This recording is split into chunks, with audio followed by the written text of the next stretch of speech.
The following presentation is a gift from the team at Streamline Publishing, publishers of Fine Art Connoisseur, Plein Air Magazine, and weekly newsletters Fine Art Today, Realism Today, Plein Air Today, and American Watercolor, and events, the Plein Air Convention and the Figurative Art Convention. We offer over 400 different art instruction tutorials and ultra high quality video by the world's leading artists.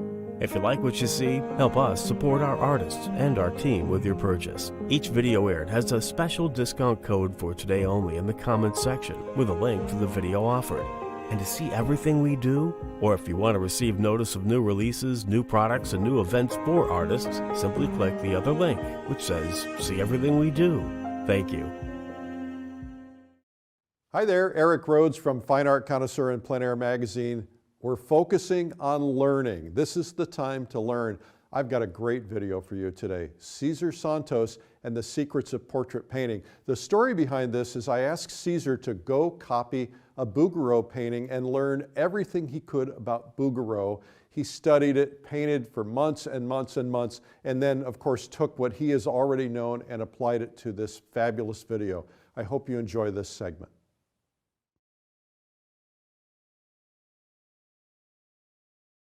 Hi, we're back on day 2. Yesterday we did the drawing, we went to the dead coloring stage, but now before I get started on my first painting, my second day layers, I'm gonna go over an article that was written by Lindsay Harkness. It's called When Seeing Isn't Necessarily Believing. And I think this is important. It was written a few years back, and I think this is very important because we think that we can see stuff, but we're not made to see as painters. And in this article, it's interesting because there were scientific elements involved in this article. It's not just artistic, so that's why I think it's important. And what they did a study, and they measured the light from the sun, the brightest, which is the sunlight, to the darkest, from deep in a cave at night. In nature, they counted the intensity steps levels, like a grayscale of light in nature, and they counted 10 billion intensity steps from that darkness inside the cave at night to the brightest of the sun. And they measured, comparing the eye of a human, how many steps we can judge as humans. And when they measured the existing range in nature to our visual range, they found that we can only discriminate 1,000 intensity steps in those 10 billion. So if you think about it, we're practically blind. And how our biology can make that mistake. But the thing is that nature solves it really in a very interesting way. What it does is that every time you encounter a field of vision and you focus your eye in some place, that those 1,000 steps divide themselves in that field of vision. And then you adjust them, so then you can see darker stuff and lighter stuff around your focal point. For instance, if you're late in the evening and you're walking outside, the sun is everything is getting dark, and you look inside a house, inside a window, everything looks like just a white thing inside. But outside, you're actually walking, you can see the ground, you can see some leaves, you can see maybe an animal, because your 1,000 steps gradation is divided in that field of vision. Now, inside the house, you couldn't see details, you just see a white square in the window. But the people inside the house are adapting their 1,000 steps to their environment. That means that they can see details in the, on the table, on the plate, a ceramic plate with a highlight on it, and all those things, you're capable of seeing just because you're dividing that 1,000 steps that you have in that field of vision. What I mean by this is, if you're painting and you don't know this and you don't have control of this, when you're painting and you look at the model and you focus, let's say, on the hair, you look at the hair, it's dark hair. We can see, if you focus directly on the hair, you will see highlights. You can see a lot of highlights, a lot of details. But as a painter, you cannot be painting that like that, because if you look at the background and you see highlights, darker lights, then you look at the hair, look at that. Then you look at the shadow, see all these variations. And your range of color is not 1,000 steps like we have in nature. So they're much more limited.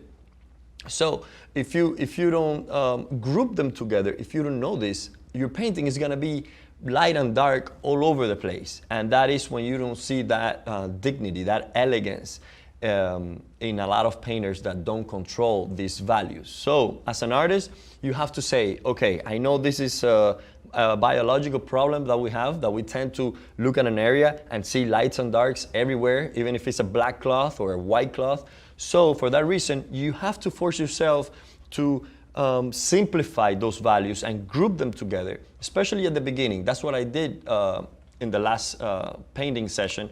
I said, okay, the background is gonna be one value, the hair, one value, the light of the face, one value.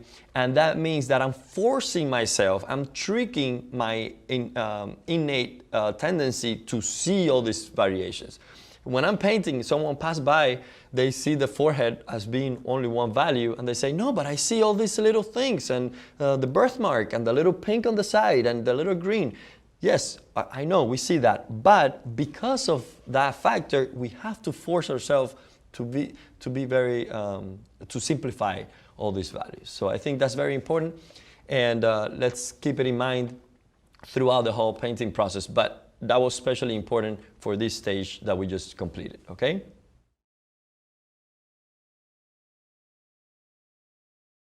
Okay, so here's the palette I'm gonna be using for the first painting stage. Remember, we did the drawing, we did the dead coloring stage. I went through the palette that I used yesterday, and this is for the second day. It's our first painting stage, meaning that today we're gonna look at more subtleties in color.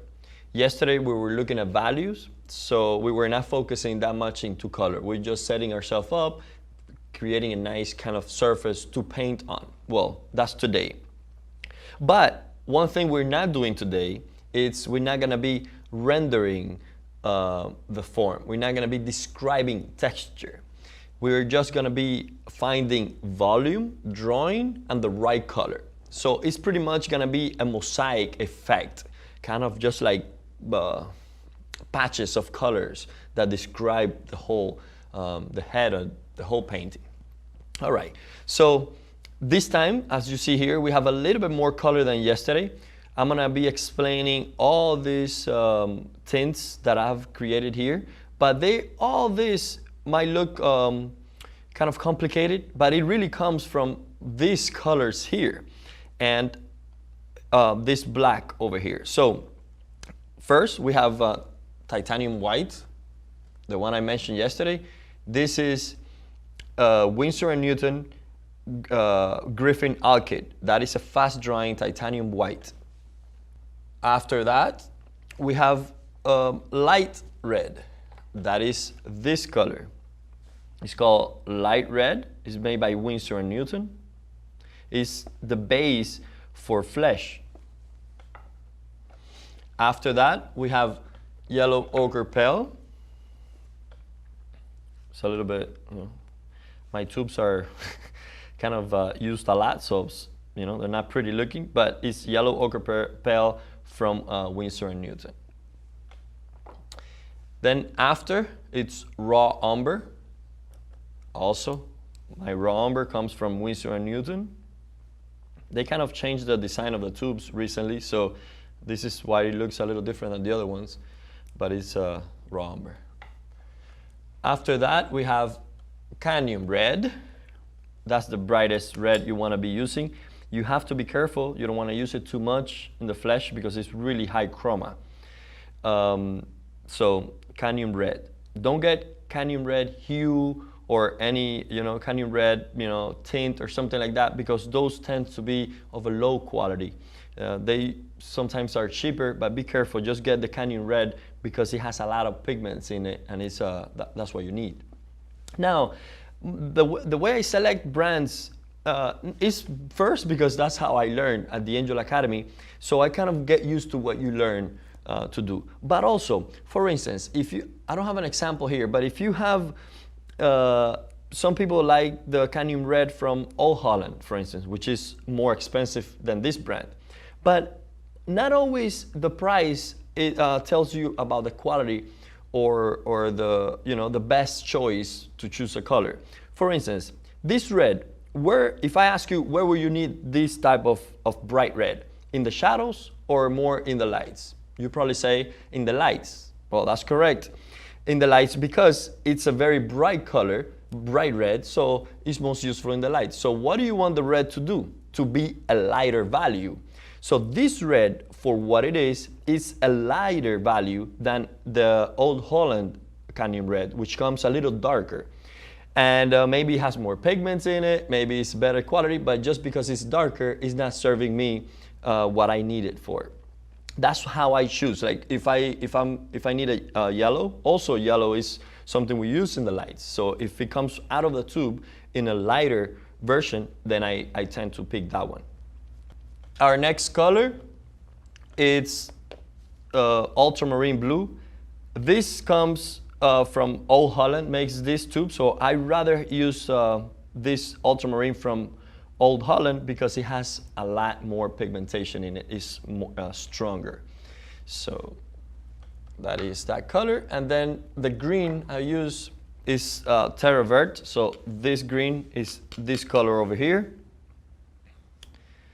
Following that, I have Mars Brown.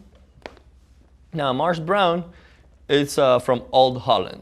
So the blue was from Old Holland, and this Mars Brown is from Old Holland. You can make this very similar to this color by mixing what we mixed in the shadows yesterday, which was this raw umber and light red and a little bit of white. Makes kind of a similar to that. But I kind of like it out of the tube because it has a little bit more punch to it. It's stronger.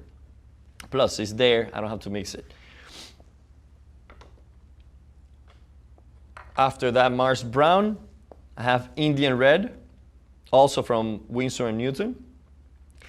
Indian Red, I put it next to the black because I'm not gonna be mixing it in the lights. This color, it's not like the other reds. Light red is a good base for the flesh, but Indian red, it's not. So I just use it. It has a lot of tinting power, so I put it next to the black just to increase the chroma in the darks, to have like warmer darks. And lastly, we have Ivory Black. Ivory Black is the same as my titanium white. It comes from Winsor & Newton. It's a Griffin alkyd, and it's a fast-drying ivory black because normally whites and blacks are pretty slow dryers, especially ivory black. So I want to make sure it dries fast today too because I'm going to do this demo in 3 consecutive days. I cannot afford to come here and have a wet surface. Now, as you can see here, I have shown you the colors that I'll be using for the flesh. Now, the blue and the green, I won't use. I just put them here because I realized that the hair piece that I'm painting has different colors. So I just have them. I have these 2 colors there to kind of reference to that and do that part. But mostly, I'm just going to be using from the white here to the red, and a little bit of the darks here, the black and the Indian red, but not these 2 colors, okay? So all the mixtures here are gonna be out of the same thing we said yesterday. White, if you're mixing a light color, it's better if you bring the white first. Some people know that the mixture is, let's say, light red and white, and you start getting light red and then getting white. No, be organized about it. Bring white first because it's lighter, and then add to that white color until you get what you want. That way you don't have a bunch of color that you're not going to be using. So in this case, I put the white, light red, and a little bit of yellow. Mix it up to a nice flesh. And just observe your flesh or the model's flesh, you know. Look at your hands and see how close it is to it, you know, study it. We do that with still lifes. You kind of go up and match the color. You can do that with flesh. The thing is that with flesh, we're not a mannequin. It's not one color that you can mix for that. It's a bunch of different hues and temperatures playing together. But that's why we have a variation here of tints. And tint is just a term. I mean, you can look it up. But tint is a term to have white introduced into a color. So it tints it down. It's different than a shade, which is more adding black to a color. Okay, so all this, if you see, the important thing is that you control the chroma. The lightest thing has higher chroma, and as I go down in value, I lower a little bit the chroma, lower until I have like pretty much kind of a gray towards the end. So I decided to do these 5 mixtures here, and this will go from the lights kind of to the darkest halftones. Remember, my shadow, it's over here, and that was made from raw umber, light red, and a little bit of white. That was my base for my shadows. Now here, I have pre-mixed also some tints, a little bit darker, just to be, remember, you want to have the play between the high chromas and the cool and the low chromas around it. I decided to have a base of flesh. This color was made also, same, white, adding light red to it, and a little bit of yellow to a little bit darker value than this. You see? The only difference is that here, this color is lower chroma than this, so it works for my scaling down. But that would work just if it was a mannequin or something beige. But since it's flesh, I want to have kind of like a higher chroma and a little bit darker than this, just to see a variation and see where I can put it. I have a cool color next to it, a little bit darker, but not so much, but just very much cooler. Like the difference between value is not as much as the difference in hue.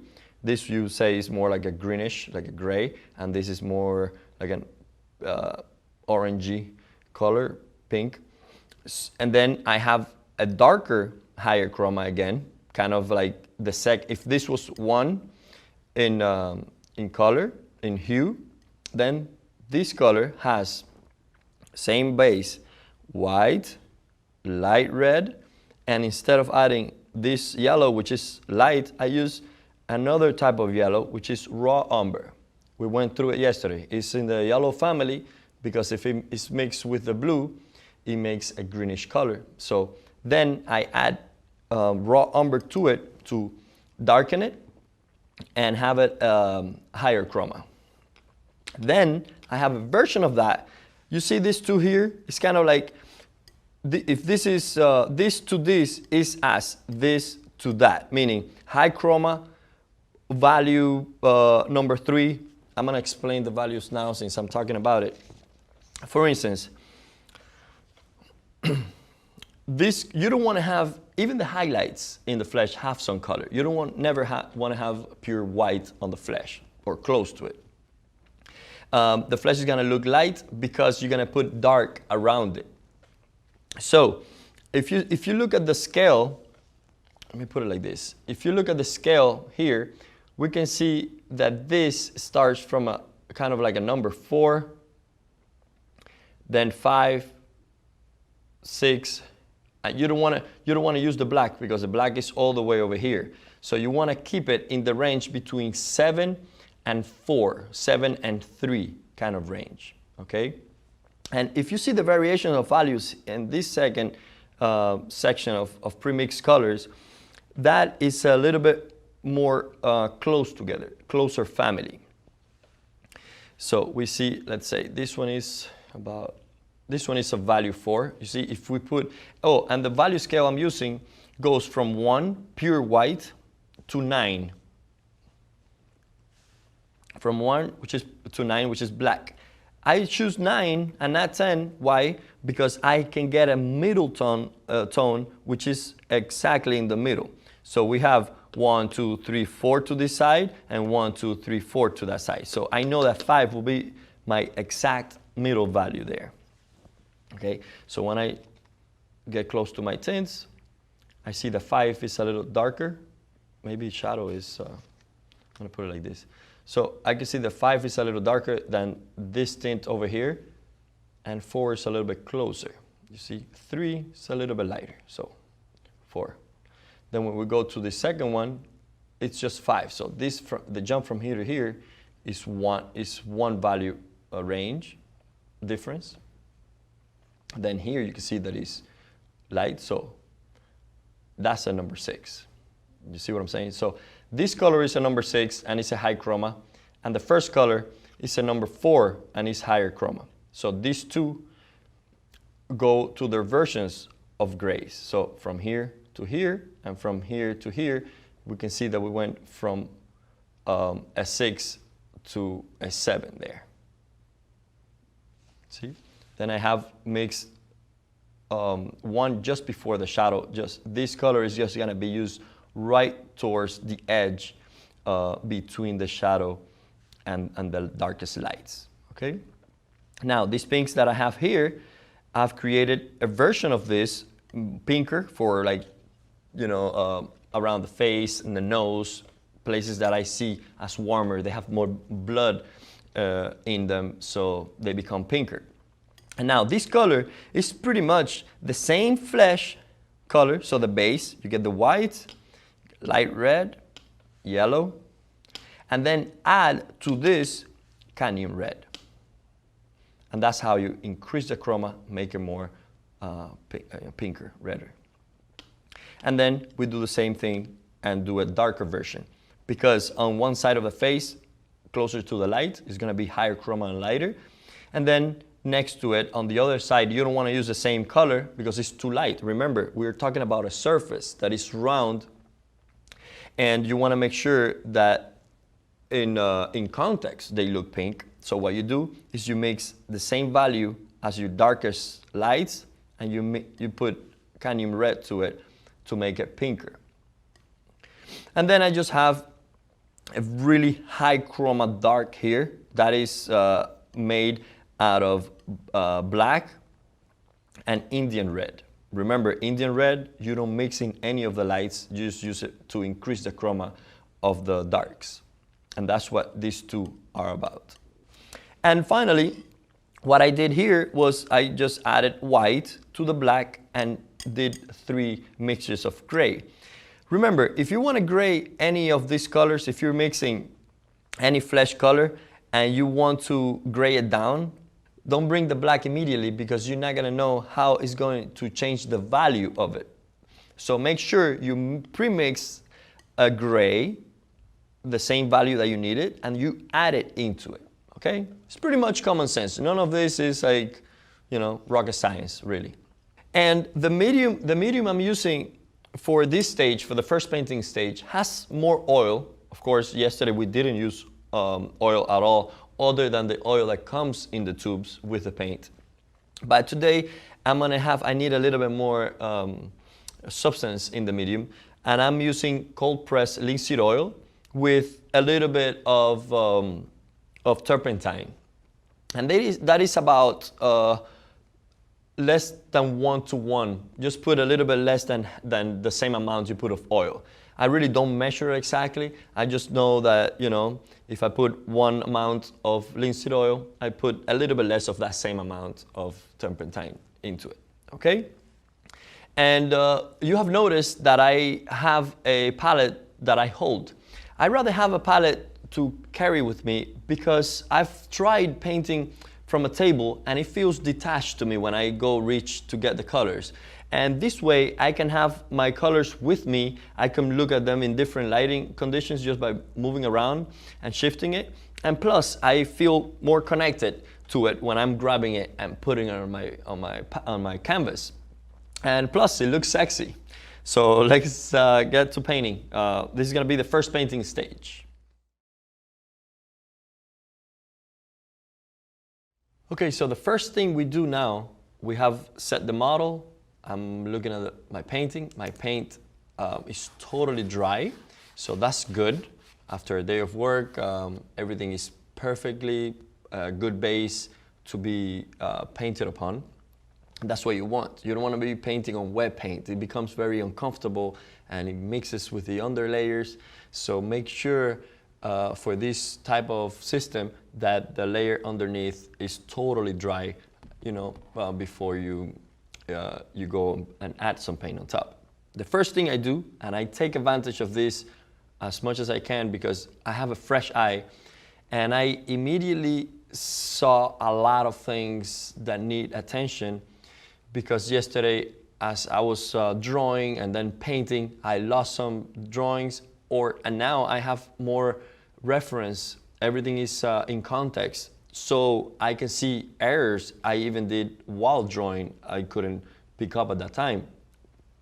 So always it's a priority to look at the proportions and go back and keep fixing them, because that is what is going to be the most important thing and what is going to be appreciated. If those things are in the right place, you will be able to enjoy the colors and the transitions of tones, etc. So looking at her now, see a few things, and the way I'm going to approach it is that I'm going to go and fix those things, mark those things, instead of going and saying, okay, let me render and paint, and while I'm there, I fix it up. No, I'm going to go a little bit bold about it and make some marks on it, kind of drawing again, so that I can have a better experience at my first painting stage. I see that this here can be higher up. I'm going to exaggerate the height of the shoulder.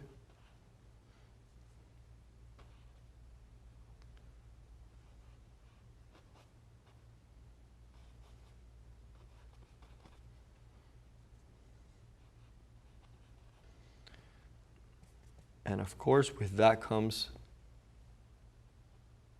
adjusting the height of the edge, the boundary here of the blouse, so bringing that up. And that will give me a better gesture, because if this is too much the same level, it's kind of boring. You want to make a little bit of a twist, a symmetry there, so it becomes more interesting. The play with painting is that you have to make kind of like a game between unity and balance and anomaly, bringing things that contrast each other, and at the same time putting things that work good together.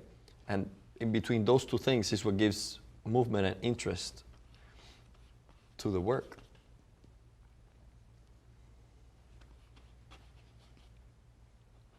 And I kind of can come back and perfect it later, but for now I just want it, before I forget, if I see it, I just mark it.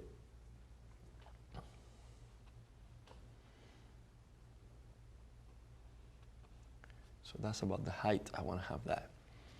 Also here, this is going to be the height, and here I feel that I can have my neck inside a little bit more, to have more gesture also with the curvature of her pose, of her gaze. It's going to have a better strength if I make that curve a little bit more. So I'm going to make a little bit of the background color,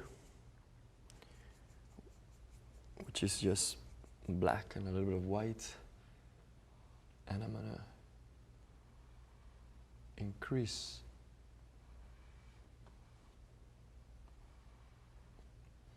the gesture there.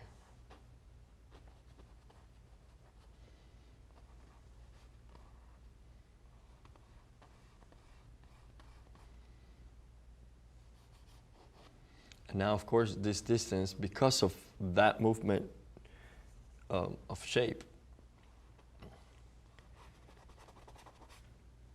don't worry if this looks like uneven. I'm going to paint all over the whole thing again, so I'm just correcting shapes.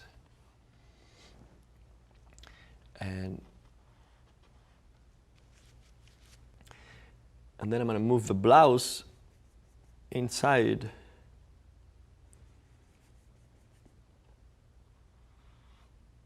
Just a little bit more.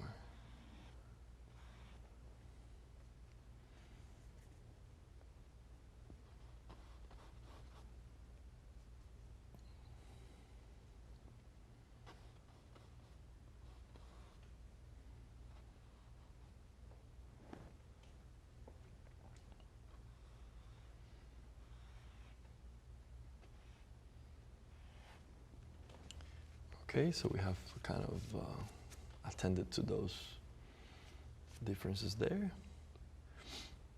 I also see, and I get a smaller brush for this because it's a smaller change, the ears.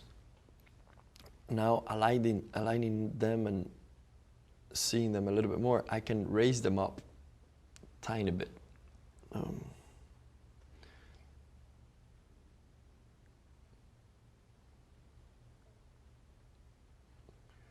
Just raise that one up a little bit.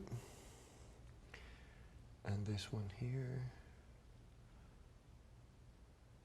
And remember, every time you see something that needs change, if you fix it up, that causes something else to shift because everything was kind of working together as it was. So if you want to improve upon it, and I do that, now the ear has become shorter from the bottom, but then it's shorter. So you make sure you add to the top of it. So everything you move at this point will have an effect on the things around it. But that's fine.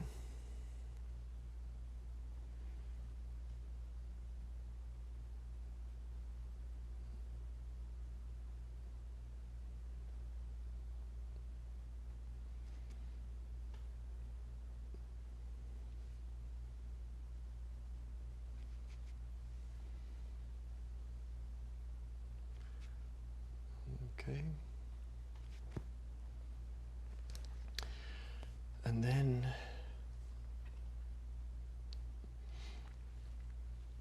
I realize also that the jaw can go down a bit more. So I'm going to have the bottom of the head move down a little bit. Maybe around here.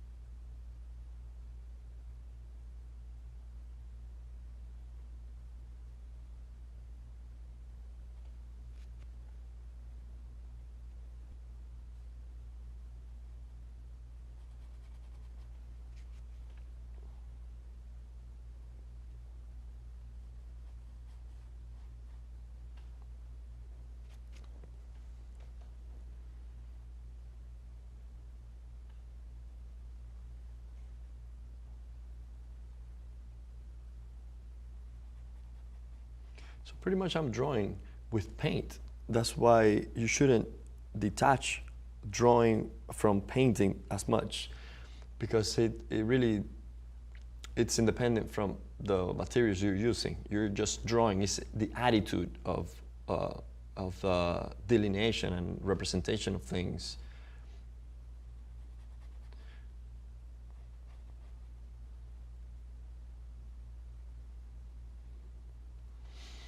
Okay, so now I know that that's going to be the bottom of my head there.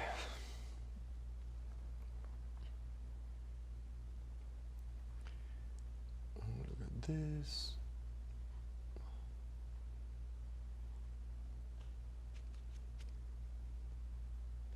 The mouth, I want to move a little bit that way. Now, if this will be the center of the head, going like that, I feel that this section of the mouth should be shorter than this just because of perspective. Is going backwards. And now I'm looking that I see that this part here is kind of longer than this. So I just want to move my mouth, her mouth inside a little bit.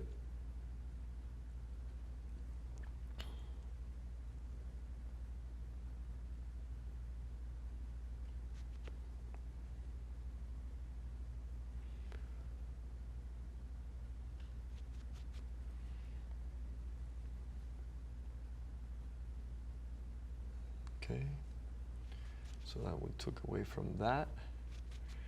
Let's add a little bit more to this side.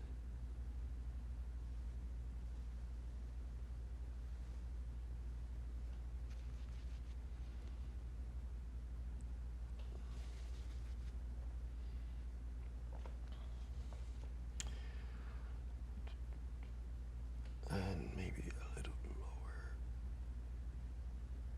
here.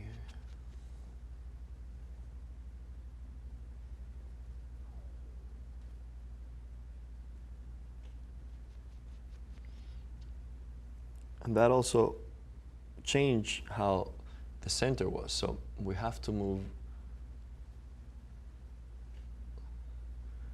that center a little bit more towards the left.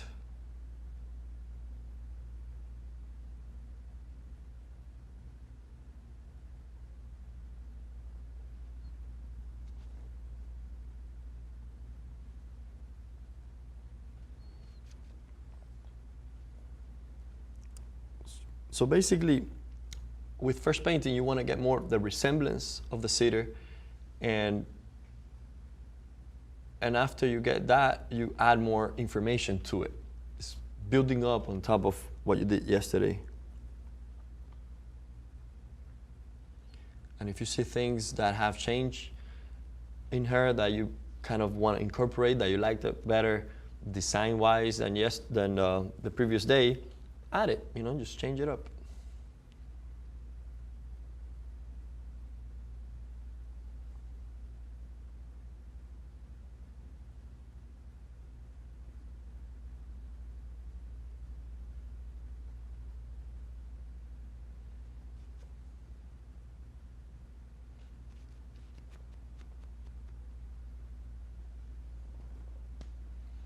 I think I did a little bit too much, so.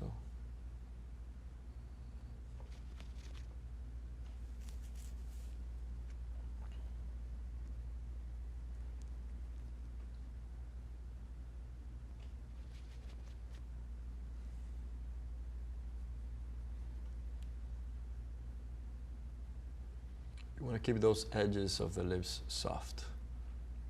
Make a very strong division there.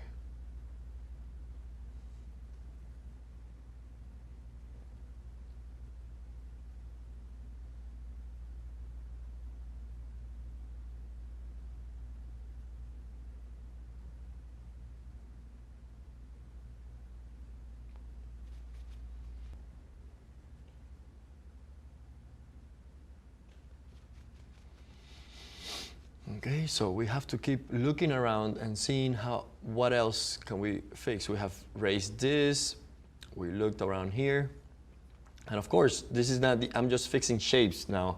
I'm not going to, that's just a little bit before my attitude with first painting. Just before first painting, I'm just correcting correcting shapes and adding a little bit more color, because now my palette is full. But just before that, I have to keep forcing myself and see how I can fix stuff. I see some little things in the nose that I missed yesterday. The shadow design here is better if I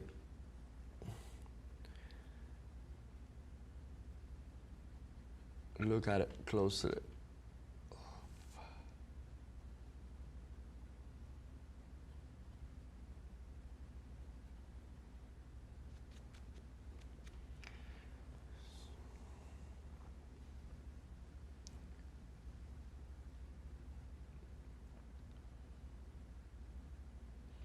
See the nose a little bit thicker than what I had, so let me just add a little bit to it.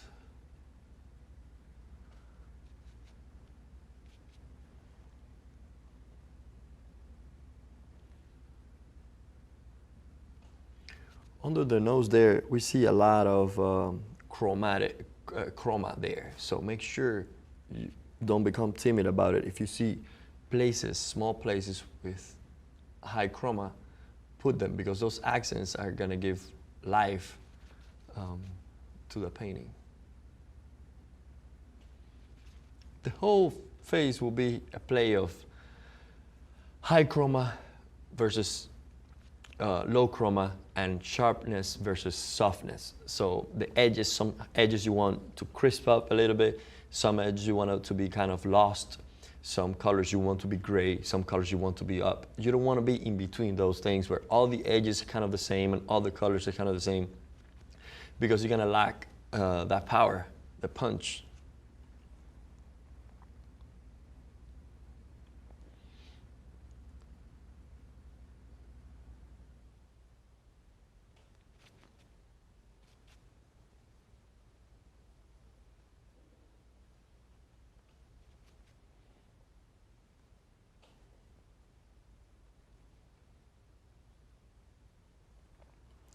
The nostrils is a good place to put some chroma, really dark, but they're really warm inside.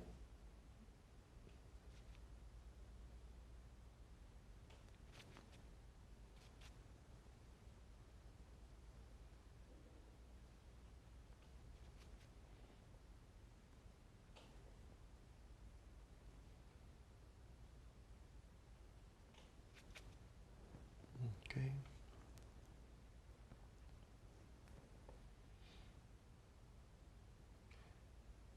And the reason I think it's good to divide these stages is that yesterday we were a little bit bolder about it. We were kind of like at it. We had the drawing down, so we were confident about that. And we wanted to fill in the space kind of as quickly as possible, of course, not as, but as quick, because you just wanted to see everything in context and not be influenced by the color of the canvas. But today is a different day, and it's better if we approach this with more attention, a little bit more carefulness, and not so like crazy like we were yesterday. So make sure there's time for everything. And first painting is the time to be precise, and tomorrow is going to be more precise. So that's how we divide our stages.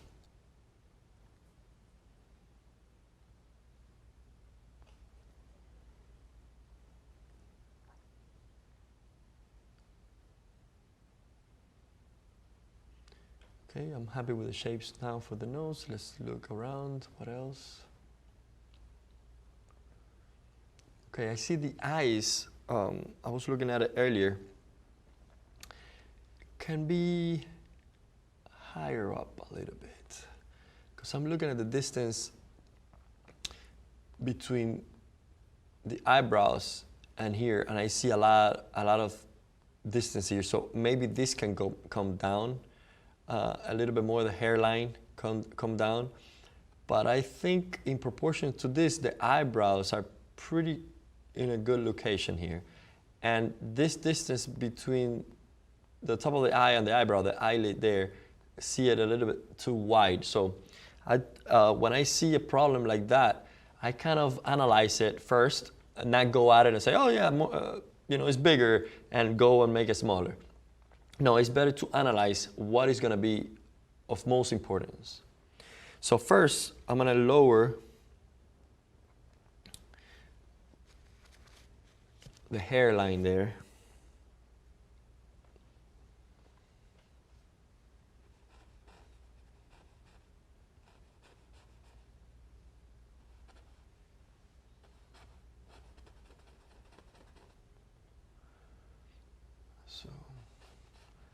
Of course, you first fix the shape, then attend to the edges.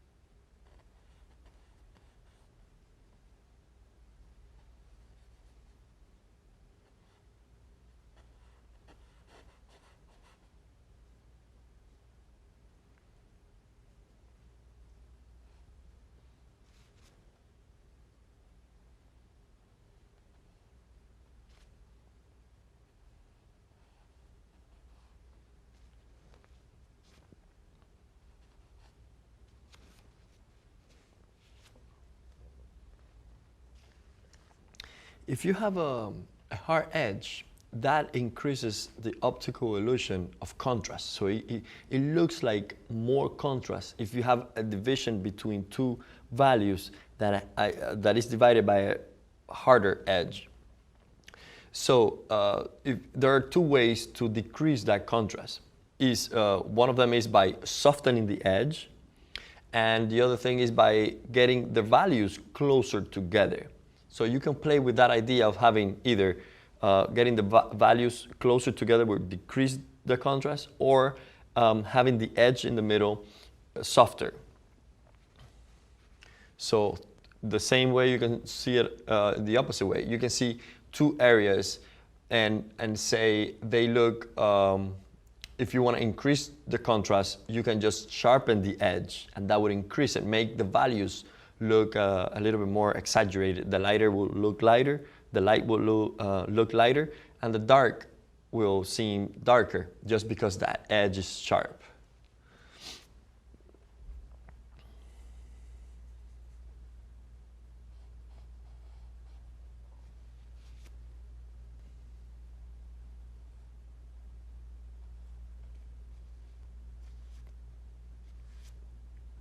And if you see, I'm getting very little medium for this. I haven't even, I think it's the first time I kind of dip it in the oil.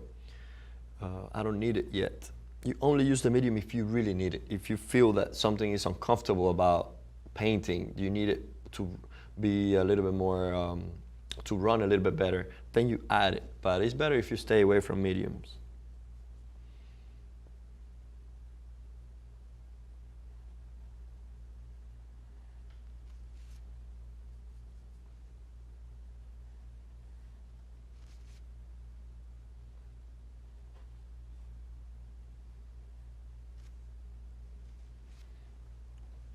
I thought that eyebrow there was a little bit too high up, so let me bring it down a little bit.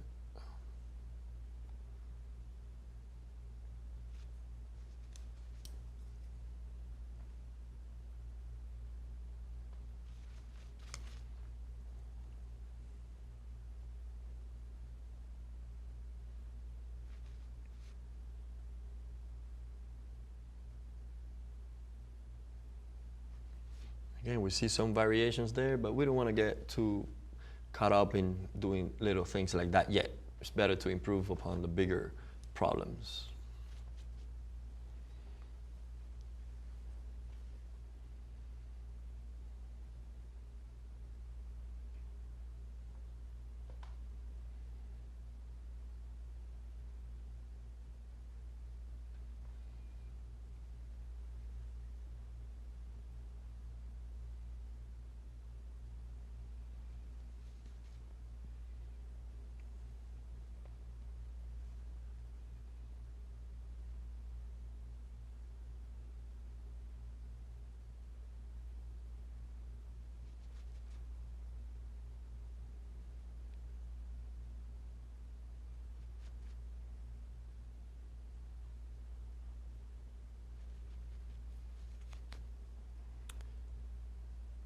I think we can raise this up a little bit.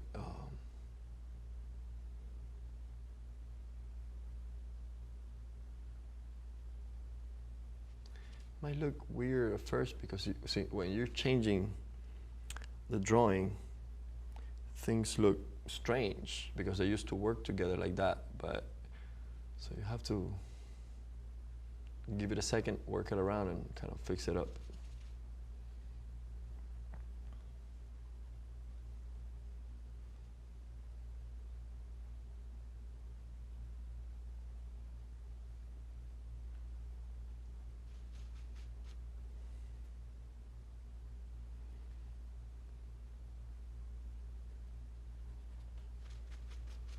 So don't judge me too soon. What are you doing, Cesar?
This area in the eyes is really warm, so I'm just fixing it with the closest color to the area I'm working on. So even though you're thinking of shapes, you still want to get something closer so it's not so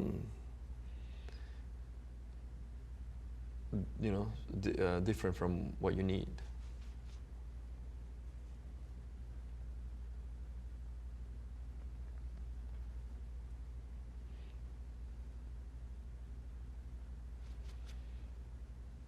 Okay, so now I raise that eye up a little bit. I need to raise the other one.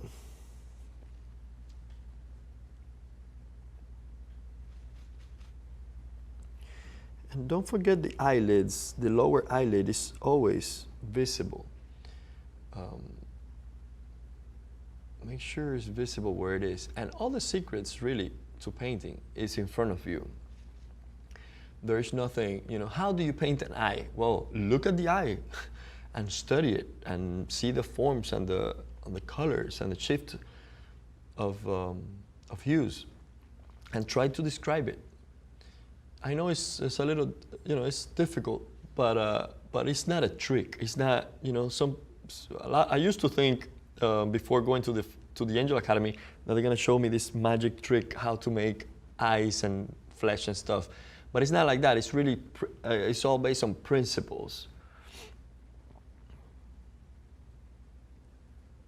But all the secrets are really in front of you. Just pay attention to the model, and that's it.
I just want to put a little highlight there because I see it, but also it serves me to look at the values and the distance.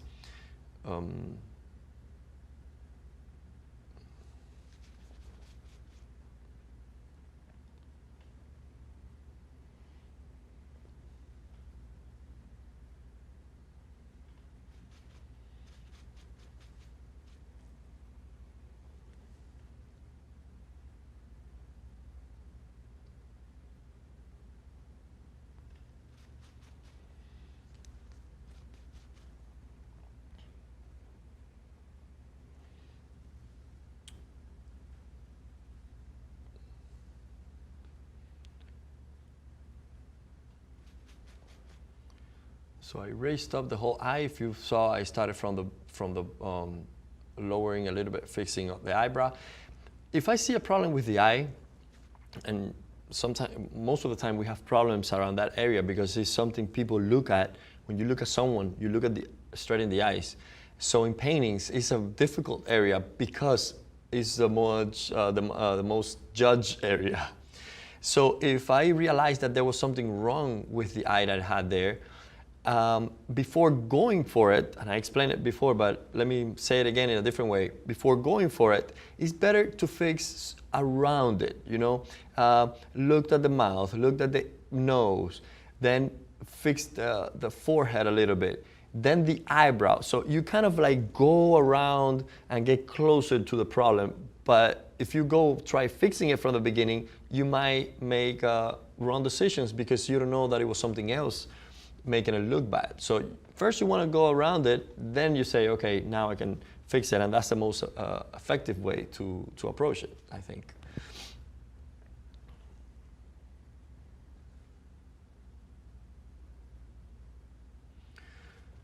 Okay, so now the other eye. Let's go here, make sure.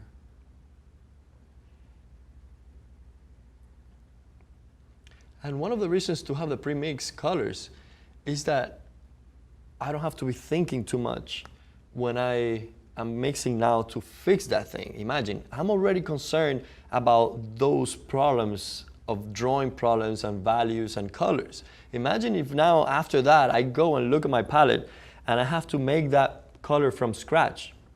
It's just doing more problem for me to be dealing with. So it's better if I just kind of solve one problem, I have it in control, I have my instrument tuned to what I'm going to be working with, so then I can just focus in this, and that way we have a more pleasant experience.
So imagine if yesterday we put more details on all this stuff. It would have been either too depressing to change it now, because you kind of realize that you wasted your time, or you just don't want to do it because you kind of did it yesterday. So that's why it's better to be simple at first, because if you have to change something, you don't regret working on it too much in the first time you did it. So it's better to be simple at first, so when you change things, it's easier on you. So now I'm not feeling bad for kind of moving this stuff around.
these little intricate shapes require a lot of attention and time, really. You cannot afford to be simple and quick about it. You have to really study how everything moves around. And if it takes you longer, just, it's worth it, because that's the expression of the cedar. And after a while, if you see that something is not working, you still don't find what it is, just take a break and look around and say, okay, maybe I can bring this up a little bit. And attend to other areas. Maybe you come back to it and see it.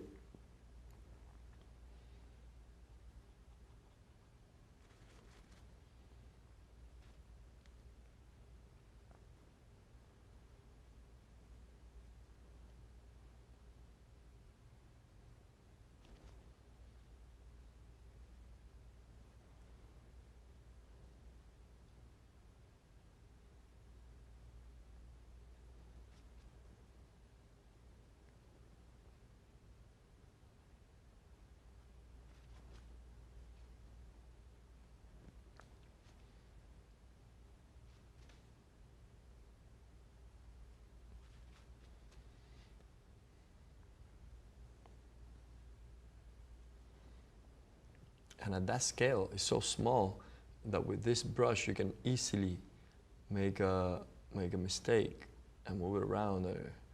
But you don't want to get something smaller, because that's minute. The bigger the change, the better at first. You just want to make sure everything's working out without having to go into smaller areas. Then we might get a smaller brush. But for now, they have to work just with this size brush.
Okay, so after I'm pretty happy with the quick drawings that I changed around here, but even to be more sure that those things are working, I'm gonna think now more of color, and I'm gonna add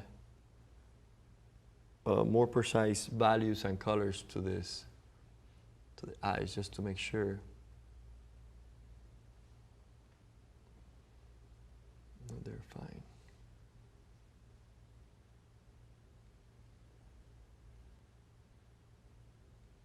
The top part of the eyelid, it's darker because it's casting that shadow from the upper eyelid. And the bottom part has more chroma in it because light is bouncing off the bottom there.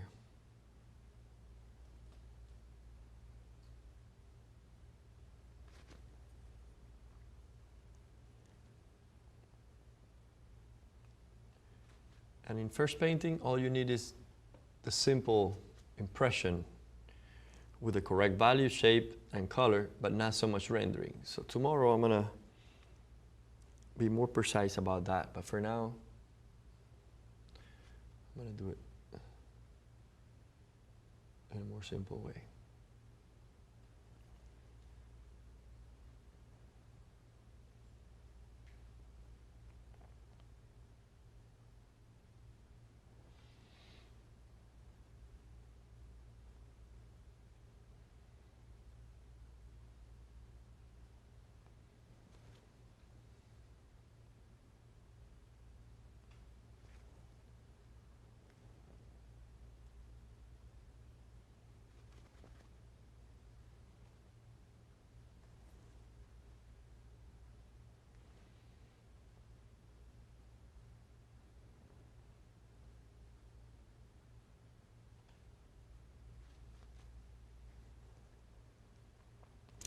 We can see the warmth inside those folds on the eyelids there.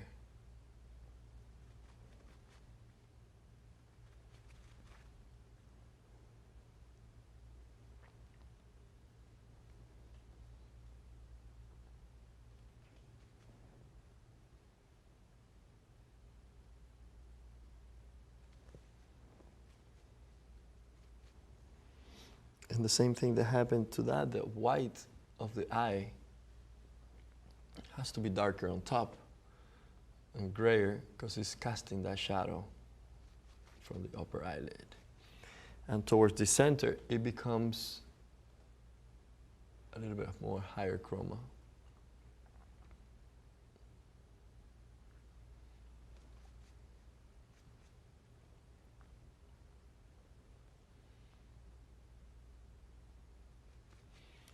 And then we get the highlight and incorporate it there to make sure that it's looking okay. And then one here.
Okay, so we go back and I see that this is a little darker here, so I go ahead and put it as the eyebrow in shadow there under the bone of the eye socket there, so it's kind of curving in and casting a shadow.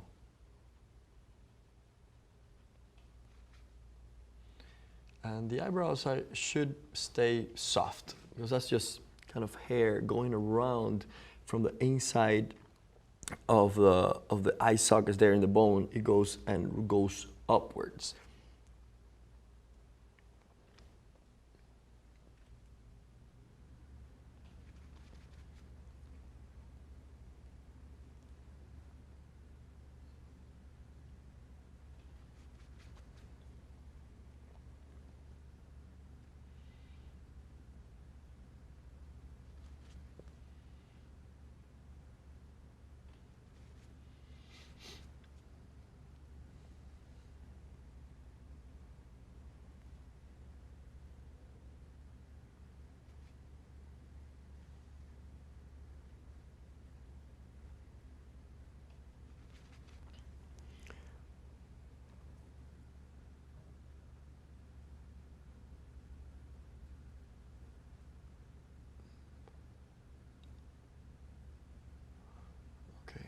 So we go back to this eye, making sure also that have better colors.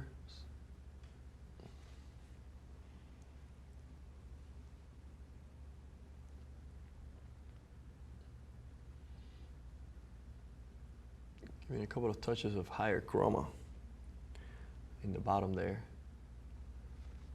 because light is reaching that area more than the upper part. So up here is darker, and down here is just lighter and more chromatic.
And all I'm doing here is setting myself up for a better experience of painting tomorrow. That's why it's indirect approach. It's blocky, you can see, it's just trying to achieve the right impression, but really we're gonna take that, those nuances tomorrow to the next level when we paint more to describe the texture. And to take that realism to the high level. Anybody can start a painting. The problem is to finish it with detail and not lose the broadness of it.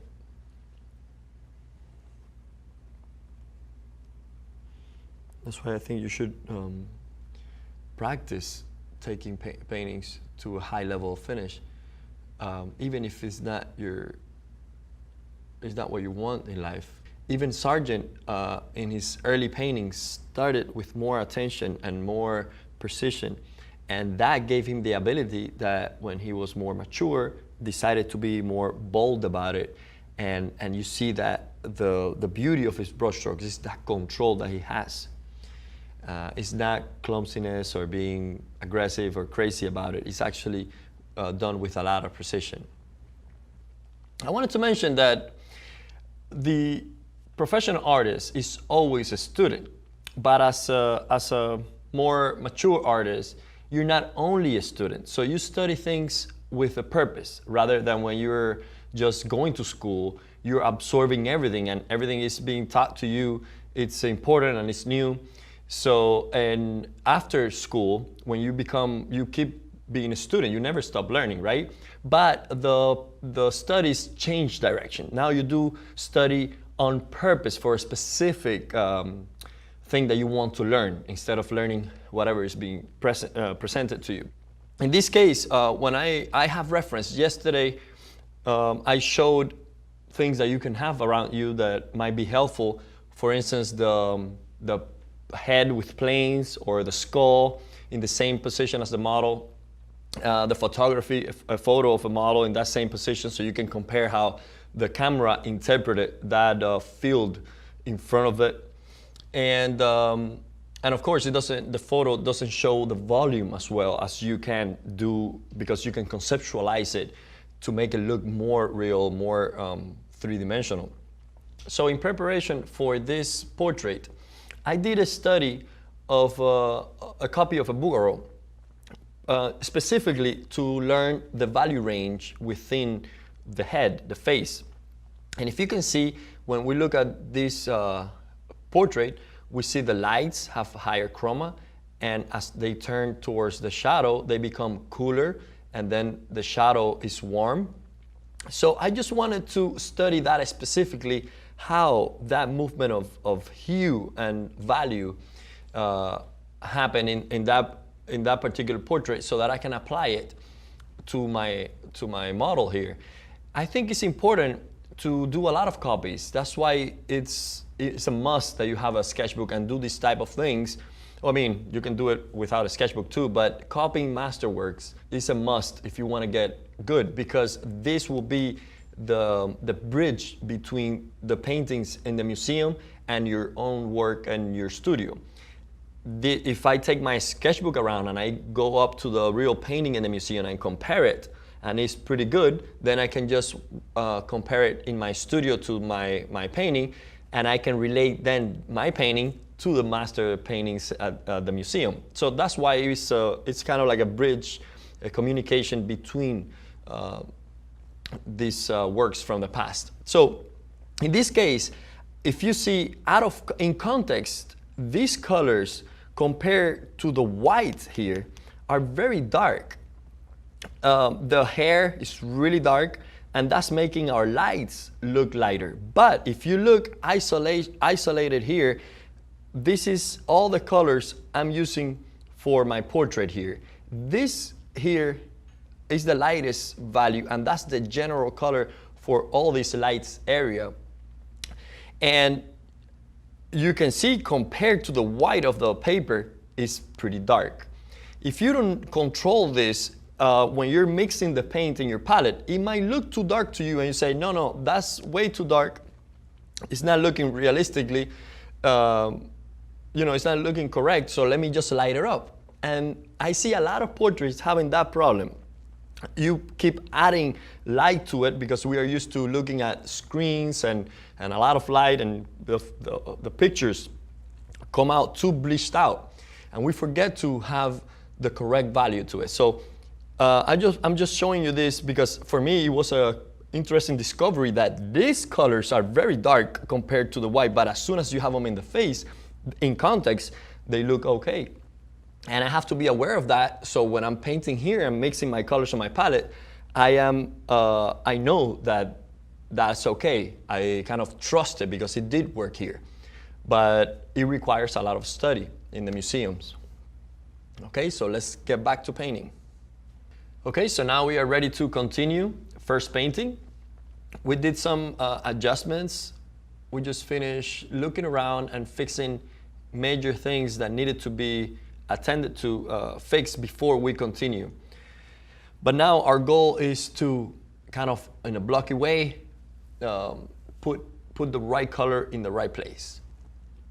And the same thing we did yesterday, I start with the darks because the canvas was pretty light. So if I keep it like this, it's probably gonna influence the way I judge my light. So I want to make sure those darks are the right value now before I continue to my lights. So now I'm gonna go and work on the darks first, my darkest darks. And if you can see the model, the darkest areas are the shadow of the hair. It's important that when you look at what you're gonna paint, your model, you find the lightest place and the darkest place first. So you know that range, that's gonna be your limit, and then you're working between those extreme values. Getting a little bit of the cold press linseed oil.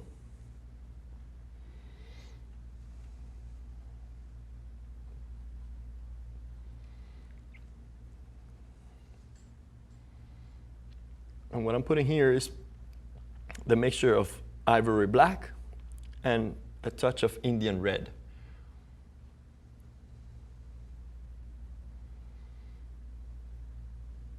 And you can see how darker it is compared to what I had. So if I wouldn't have done the darks first, I probably misjudged the lights.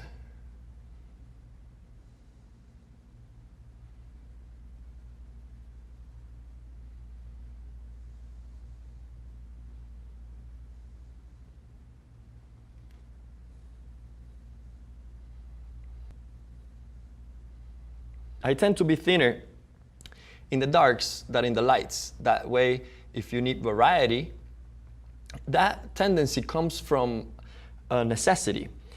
Back in the days, the darks covered pretty much the surface when you painted on. But the lights, we didn't have titanium white until recently, 100 and so years ago. But before, they used to have lead white, and that was transparent. So to get the lights, to achieve the lights in the light areas, you needed to add a lot of white because that was more transparent.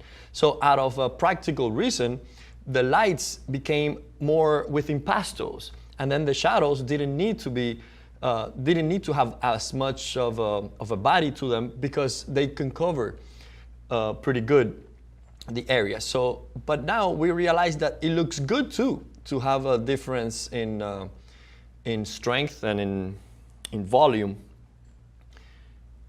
So we kind of do that. Even though with titanium white, you can be pretty thin in the lights and achieve the light that you need, but it still looks good to have impastos in the lights and transparencies in the darks.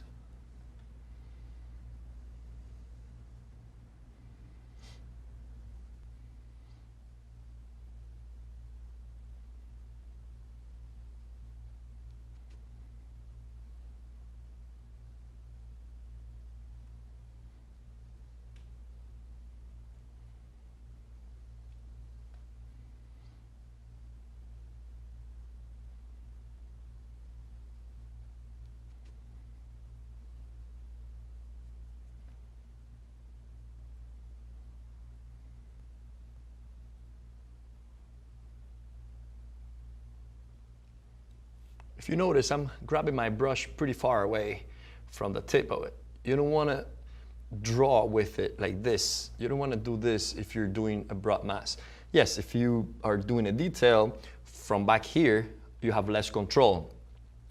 But in this case, it's better to be away from it so you can see really where you're pointing.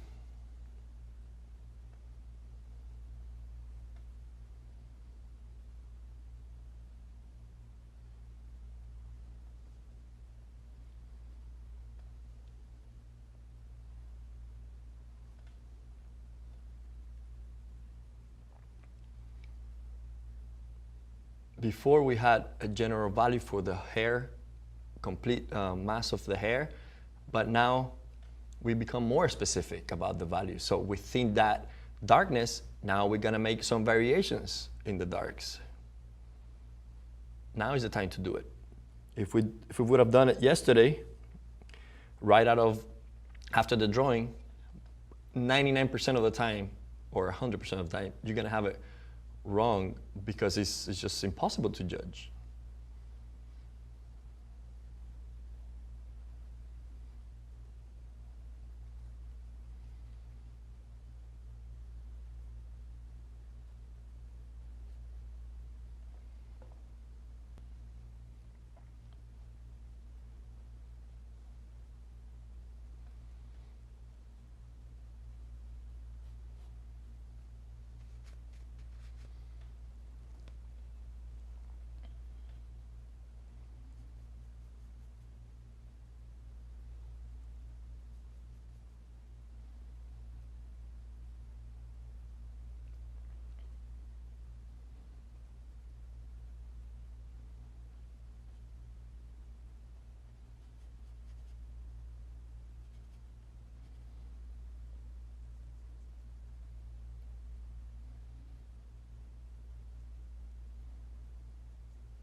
I'm running out of this mixture here.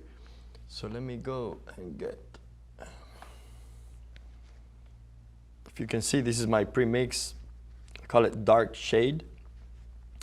And that is this mixture between the ivory black and Indian red. And just so you can know how I got to that, I get ivory black, Indian red, just a touch, and add it. And it's the same color.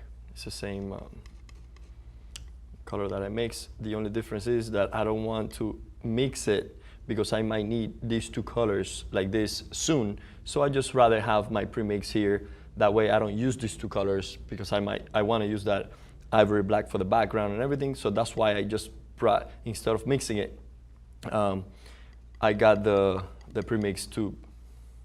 And that way also I'm more constant with the color.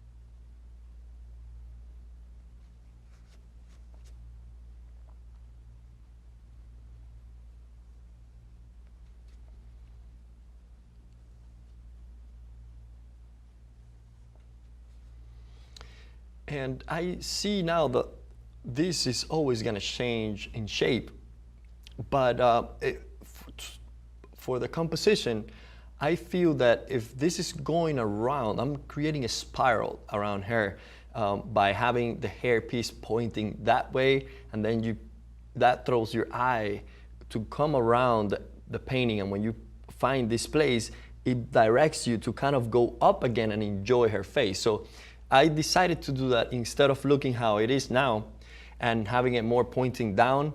It would have like an exit point from there. So I analyze it, I look at it, and my thinking process is, no, I like it like this because it goes like that. It throws me back up with the line of the neck and then again with the hair piece.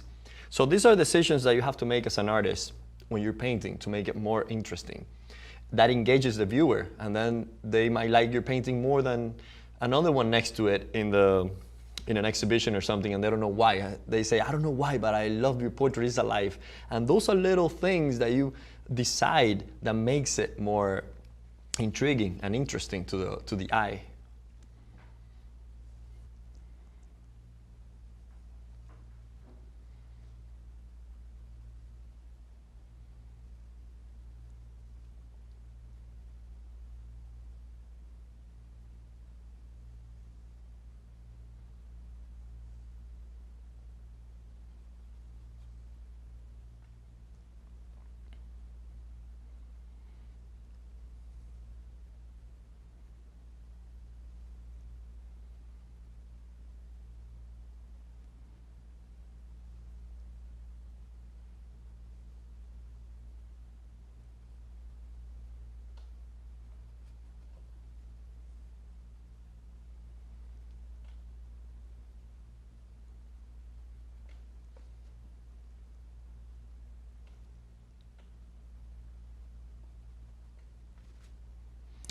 As I'm painting the hair, putting more information there, I'm looking at the form of the head, of the hair.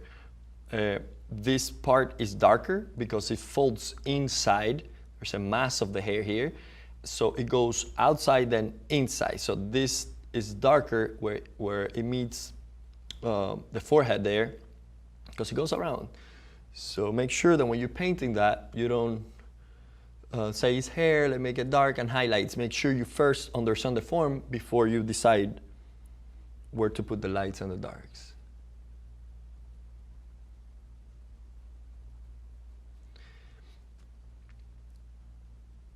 It's always good to not just paint just to paint. It's better to think about it, and then when you put a mark, it becomes more efficient. You know, if you have seen me paint, I haven't just gonna go ahead and paint around and hope for it to get good. I just make decisions and go for it. And if it's wrong, I fix it.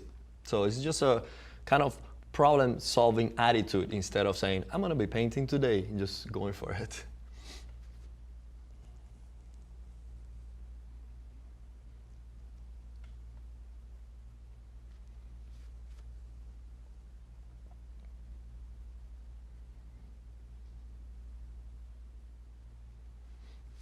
Okay, so now that I have the hair kind of with the right values, deciding more or less on the shapes, I can go ahead and soften the edges a little bit. Hair is soft, so it's a good idea to have it exaggerate the edges, because remember when I was saying before, if you focus in the edge here, the boundary of the head, it looks sharper when you focus. We're made to do that. Just force yourself to exaggerate a little bit so that there is a difference between the edge of the hair and the edge of, for instance, I don't know, the flesh here in the bottom. You want to have that feel different, so that there is a bone here doing pressure rather than just soft material against the background. Now we can go to the shadow in the flesh, and then we treat the lights afterwards. And I'm changing brushes because I'm changing material.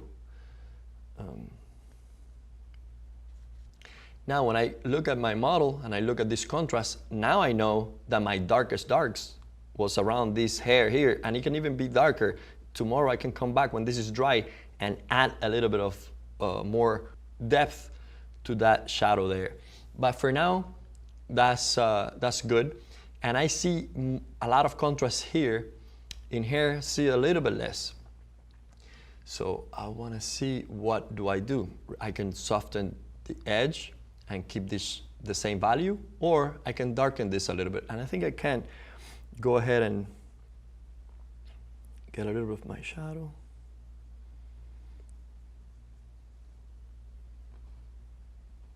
And darken it a little bit more. You don't want to go too dark.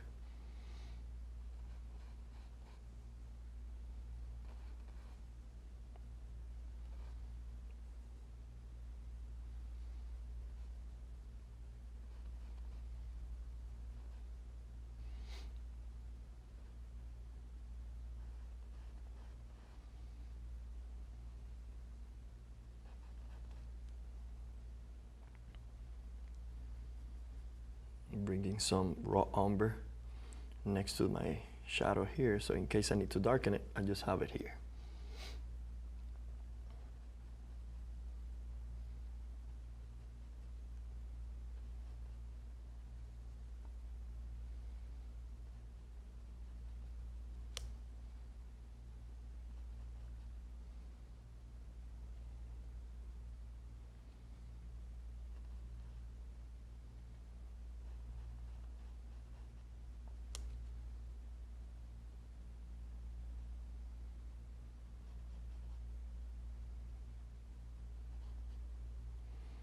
Now the ear is right next to it. So right now, there's just a flat surface, right? Because it's a canvas.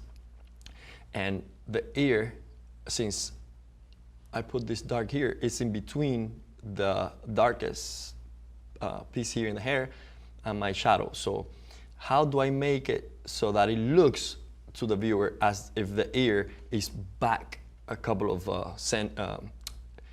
inches back towards the hair there? So that, and also warmer. Normally warm colors tend to come forward and cool recede. So in this case, it's tricky because the ear is warmer, but it has to stay in the back. So how do we do it? We close the values so that it looks darker than how we see it. And that way, and by softening the edge, we also make it appear further. Remember, things further from us tend to be softer. If you look at a landscape, things that are close to you, they look more contrasty and sharper. Things in the back, look fuzzy and soft. The same idea here, the same principles. If you want the ear to recede, make sure you do it softer. If you focus, on the ear in nature, it will look sharp because there is a division there. So just make sure you exaggerate it to a good level that it recedes. It's good to have this, the right side of the painting dry, so you can put your pinky there. If you need control to paint on a small area, you want to have a nice support. I don't like using a maul stick because it's like in the way, you have to carry it. So I just put my pinky here and use it as a kind of support. But I guess you know, that's up to you to. Even when it's wet, I put my pinky there and then I just clean it up, but I end up having all these marks.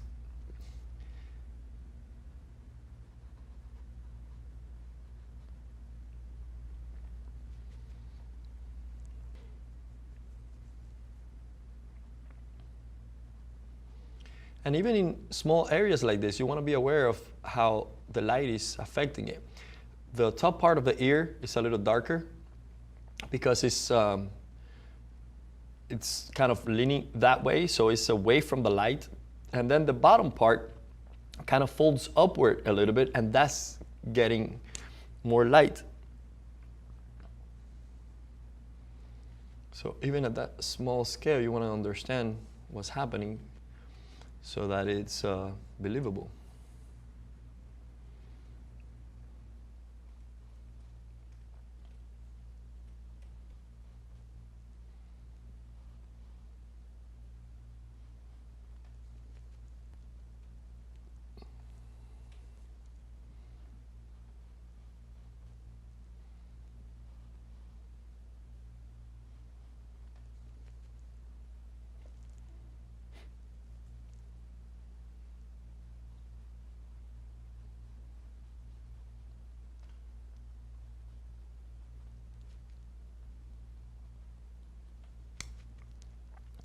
A good way to soften an edge, you can do kind of like zigzag it around, so it goes in and out, blending both colors. And it's also a good idea to have both colors wet.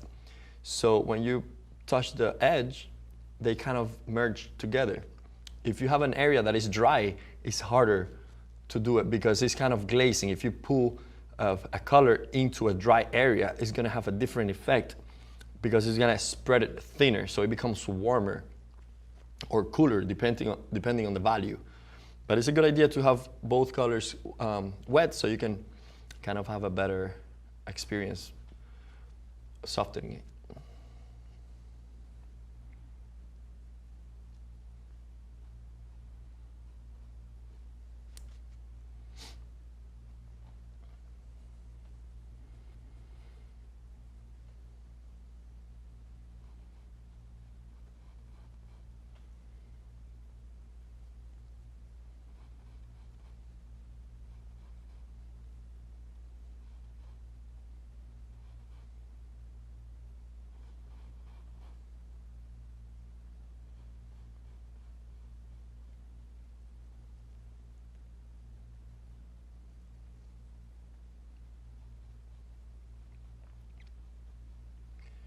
We have to be careful also.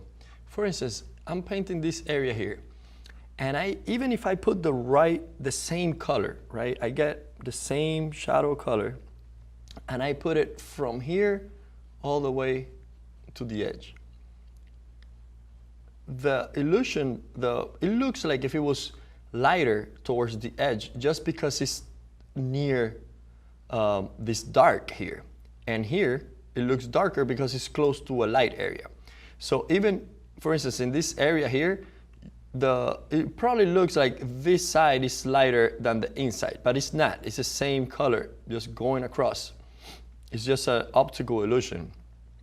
To solve that, if that is kind of bothering you, even though that's the same effect in nature, because we do that, it's more contrasty here, so it looks lighter. And here it looks darker by contrast.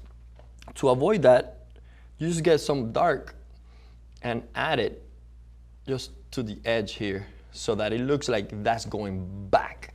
It's going back from here and then to the edge there.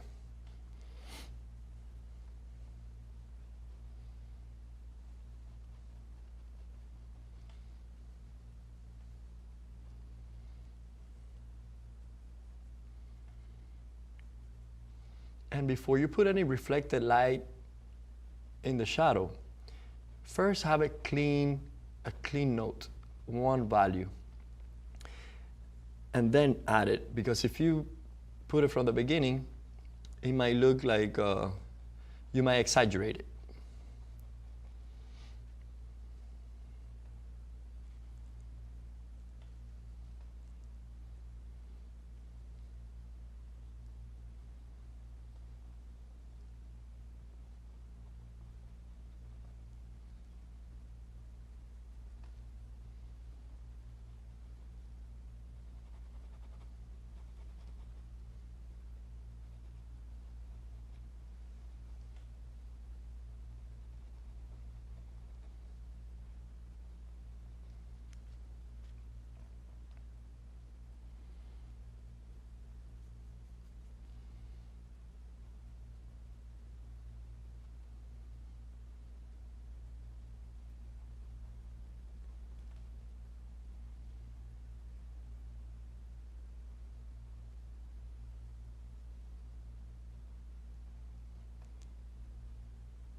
I chose to paint on a smooth canvas because I like to have my brush stroke showing. And the thicker the weave of the canvas, the more exaggerated you have to be to show the brush strokes. So it's up to you the type of canvas that you choose. I've painted in different types, and I find that for portraiture and for fine detail, it's just better to have a smooth canvas, smooth surface to work on. But it's not about better or worse, it's just personal choice.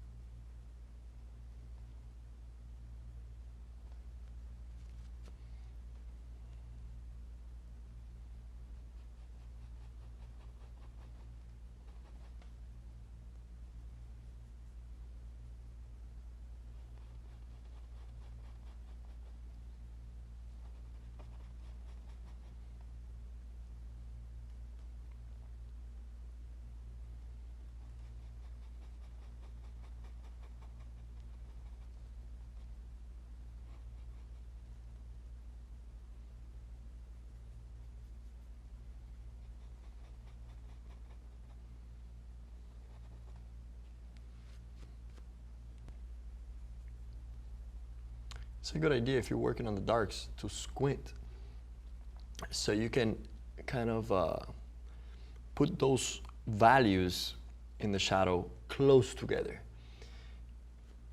even knowing that they become more contrasty when you focus on them. Even if you have experience, they still trick you. So make sure you use stuff like squinting or the black mirror to compress, group together those dark areas.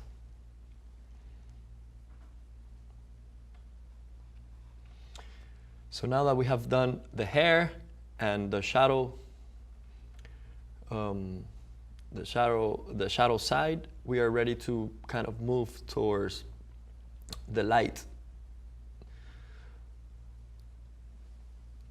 I'm looking at the range here.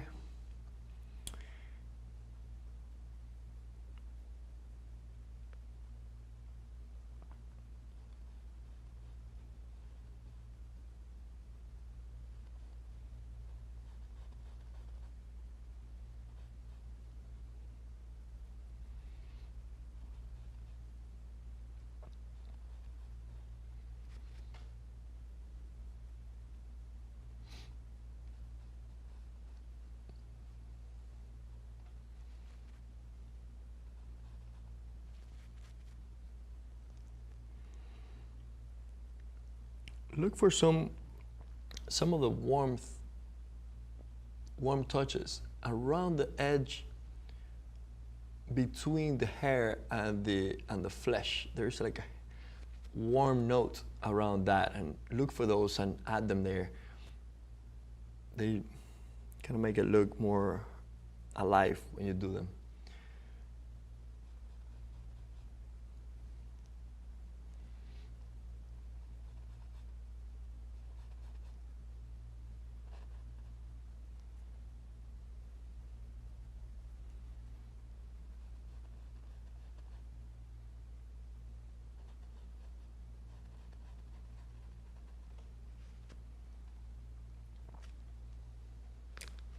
I'm going to change to a bigger, broader brush because I just want to be more efficient.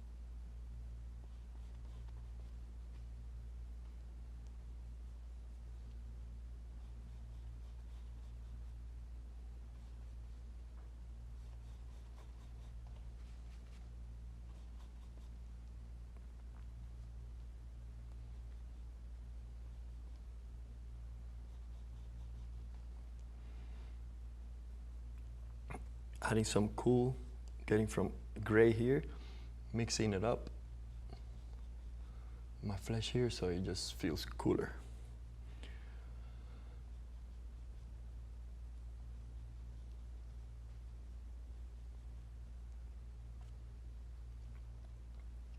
So the forehead is just transitioning towards the dark, losing chroma before it hits a little bit of the shadow here. And the same happens to that area. We are using a type of lighting that is called crest lighting, meaning that the lighting is facing us, is hitting kind of like, not the center, it could be towards the center of the form or towards one side, but there is either rim light, which is the light that comes from the side. Most of the surface will be in shadow, but this is this light is the best light that shows the form because it's just facing you. The light is right in the middle of the form, and it's clear how it turns to each side. So, for instance, this side of the head is going to become darker so that we have the illusion that the forehead is coming towards us, turning around.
As you can see, my handling of the paint is just very direct and opaque.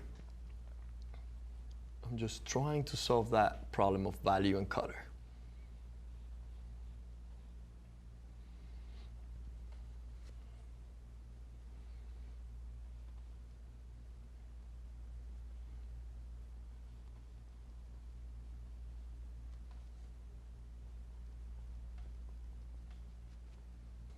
And as soon as you kind of described the surface of an area, make sure you go around the edge and see the quality of the edge. And I see that here I could be softer, because right now I have a sharper edge here, which is fine for variation. You want variety in the edges. Here is softer than this part, and it comes towards the light. I want to have a little bit of a softer transition to the hair so that I add variety to the forehead. And if we do that throughout the painting, then the whole painting becomes much more exciting.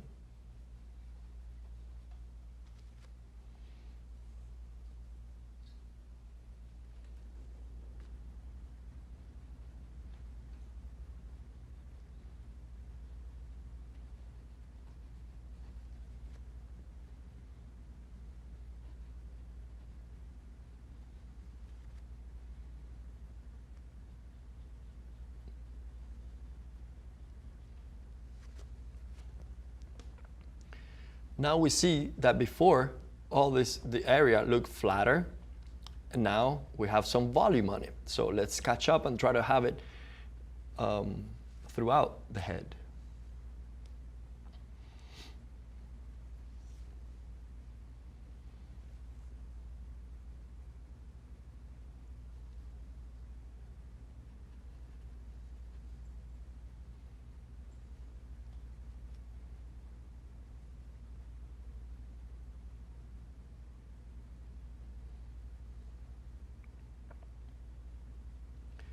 As a principle, it's better to have the shadows more similar, meaning having kind of the same color through the shadows and more variety in the lights. That way the painting has this dignity to it. If you add too much difference in the shadows, it loses that strength.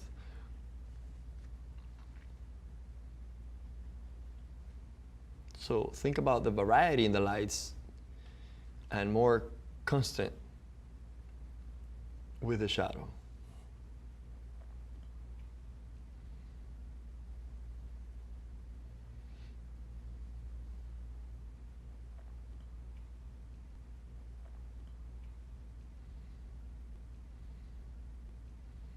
I talked about using a black mirror before, and it's very useful because it compresses the darks together and separates them from the lights.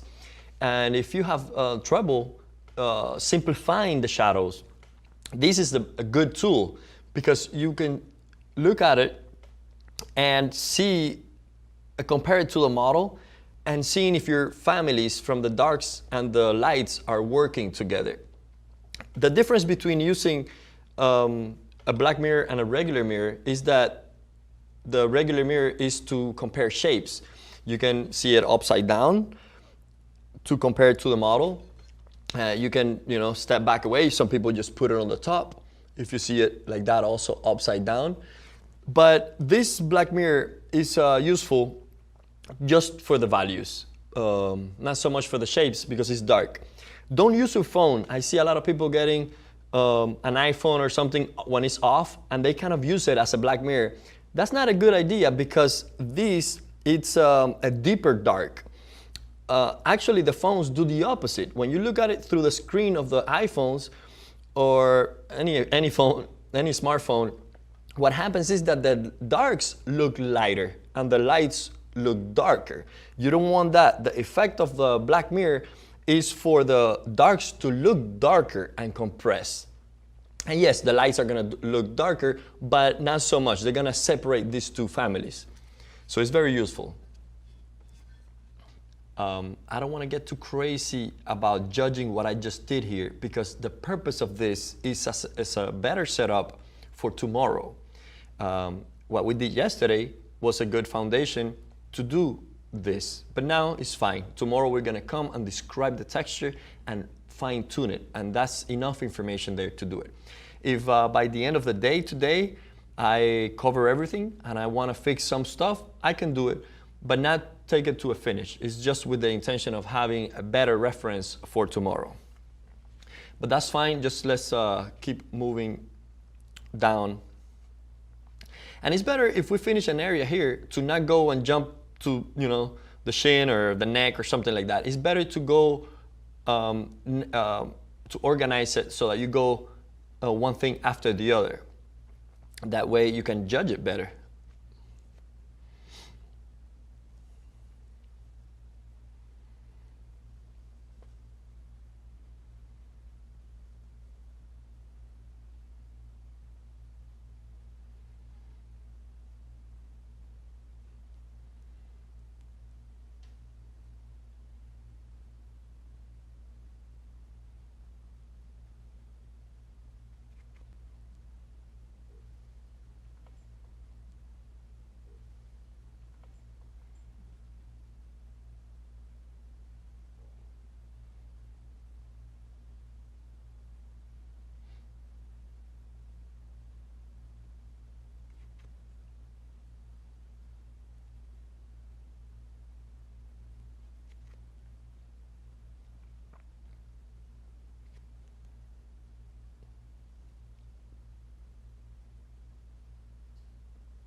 The forehead turns in here at the bridge of the nose, so we darken this to make the illusion that it's going in like that.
Hey, would you like to win a beautiful painting worth almost $3,000?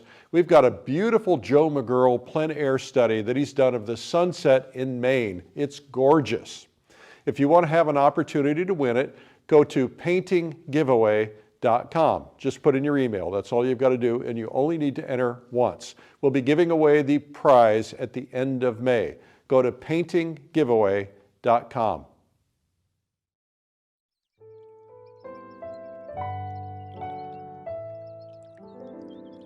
Streamline Art Video is proud to partner with Art Renewal Center to bring you Secrets of Portrait Painting with ARC Master Artist and Salon winner, Cesar Santos. In his early childhood in Cuba, Cesar, always interested in creative arts, built mud sculptures in the rain and used his imagination to invent toys. At the age of 12, after emigrating with his family to Miami, he dreamt of a future as an artist, even while participating in the sport of boxing and attending a magnet school for architecture. His first love was always fine art. After learning a contemporary view of post-impressionistic principles, Cesar wanted to add to his knowledge by understanding the scientific aspect of painting. He set off to the Angel Academy in Florence, and then took that knowledge to meld what is now his unique and personal style, reflecting both modernism and traditionalism. Cesar is well known for creating portraits that reflect his passion for the unnoticeable yet irreplaceable people of his community. In this extended video, follow along with Cesar as he expertly guides you through each step of preparing, creating, and finishing a portrait painting. With his systematic approach, Cesar removes the difficulties many artists encounter when painting portraits. He'll show you proven techniques that he has developed through many years of his studies. It's always good to find out what the problem is. Sometimes we see problems, and in our lives we do that a lot. That's a problem, that's bad. That's easier than finding how to fix the problem. So as soon as you find the solution, that is what matters. Whether you favor classical or contemporary, you will benefit from all Cesar offers in this video, where nearly every brushstroke is captured for you to see.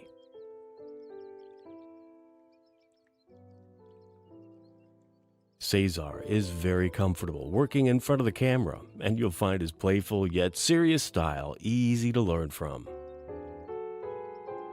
His principle-based teaching methods are straightforward and practical, taking portrait painting, something that many artists find difficult, and making it much easier to learn and apply.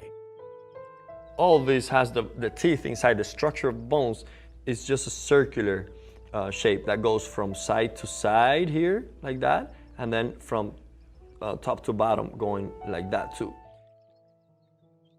Cesar breaks down the process for you into 4 stages: drawing and constructing, dead coloring, first painting, and second painting. Anybody can start a painting. The problem is to finish it with detail and not lose the broadness of it. In each stage, Cesar will not only demonstrate what he routinely does in his own work, he'll carefully explain in detail why he does it this way and the advantages these methods have. So in this case, I put the white, light red, and a little bit of yellow. Mix it up to a nice flesh. I see a lot of paintings having this line too thin at the end. Remember, that's something that is folding inward like that. So it has to have an area of darkness that is just, before it goes totally inside the mouth. So make sure that this has some width and height to it. You can then take this information and incorporate it into your own paintings in no time. Soon you'll be enjoying painting portraits more than ever. Watch as he skillfully paints a realistic portrait from start to finish, interpreting physical features and developing flesh tones with great precision. Because of Cesar's unique teachable talent, this video is appropriate and useful for all skill levels. The whole experience of just one painting is really interesting, and it looks for emotions within the artist. And now is the time to be precise and kind of like meditate into this world that you have created here. And that's the beauty of being an artist. The skills Cesar teaches are unique, yet universal, and you'll find his techniques to be a natural way of building and creating portrait painting that you will be proud to show off. In this video, you'll also enjoy a showcase of Cesar's artwork, along with an interview of the artist conducted by Vern G. Swanson, Art Renewal Center trustee. Also featured is a musical composition directly inspired by the artist work from Brazilian composer Giacomo Lombardi. This video will become a treasure in your own resource library, and you'll want to refer to it over and over as you master Cesar's secrets of portrait painting.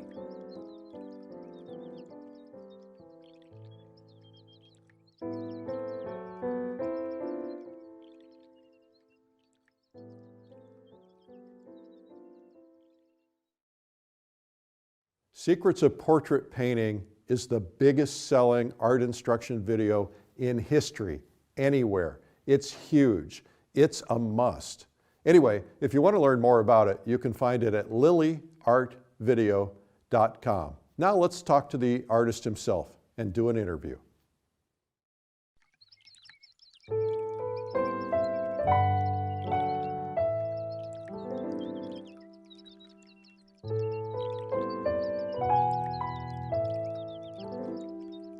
Hello, my name is Vern Swanson, Director Emeritus of the Springville Museum of Art in Springville, Utah. It's my pleasure today to be with Cesar Santos, outstanding young artist out of Miami and Cuba. And we'll be talking with him about his life and his art and the art world of today. And it's really exciting because he's a very well-connected artist who knows many people. More importantly, everybody knows him. And so let's begin. Hello, Cesar. How are you? It's a pleasure to be here, Vern. Thank you. Thank you. Wonderful. It's great to talk to you. It's been wonderful to spend the last day getting to know you better. A lot of people would like to know, who is the real Cesar Santos? Tell us about how you began your life and how you got to where you are today. Well, I was born in Cuba, in Santa Clara. It's a small city, town in Cuba. And there I grew up pretty much wild. We had little toys to play with, so we had to invent our own toys. And I think at an early age, that got me to be a little bit of a craftsman. And also getting creative with having not so much things to do. Getting creative when it was raining, go out and do sculptures in the mud, or doing our own,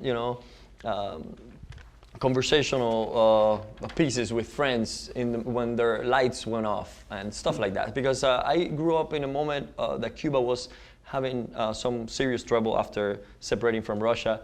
And anyway, so when I was 12 in 1995, my family immigrated to America, to Miami, and that's when my whole life kind of changed completely, because now I had a future ahead of me and I had things to engage in more seriously. And that's when I started more interested in the arts. Before, it was my uncle in Cuba influencing me, saying, you have talent, go draw, do these drawing exercises.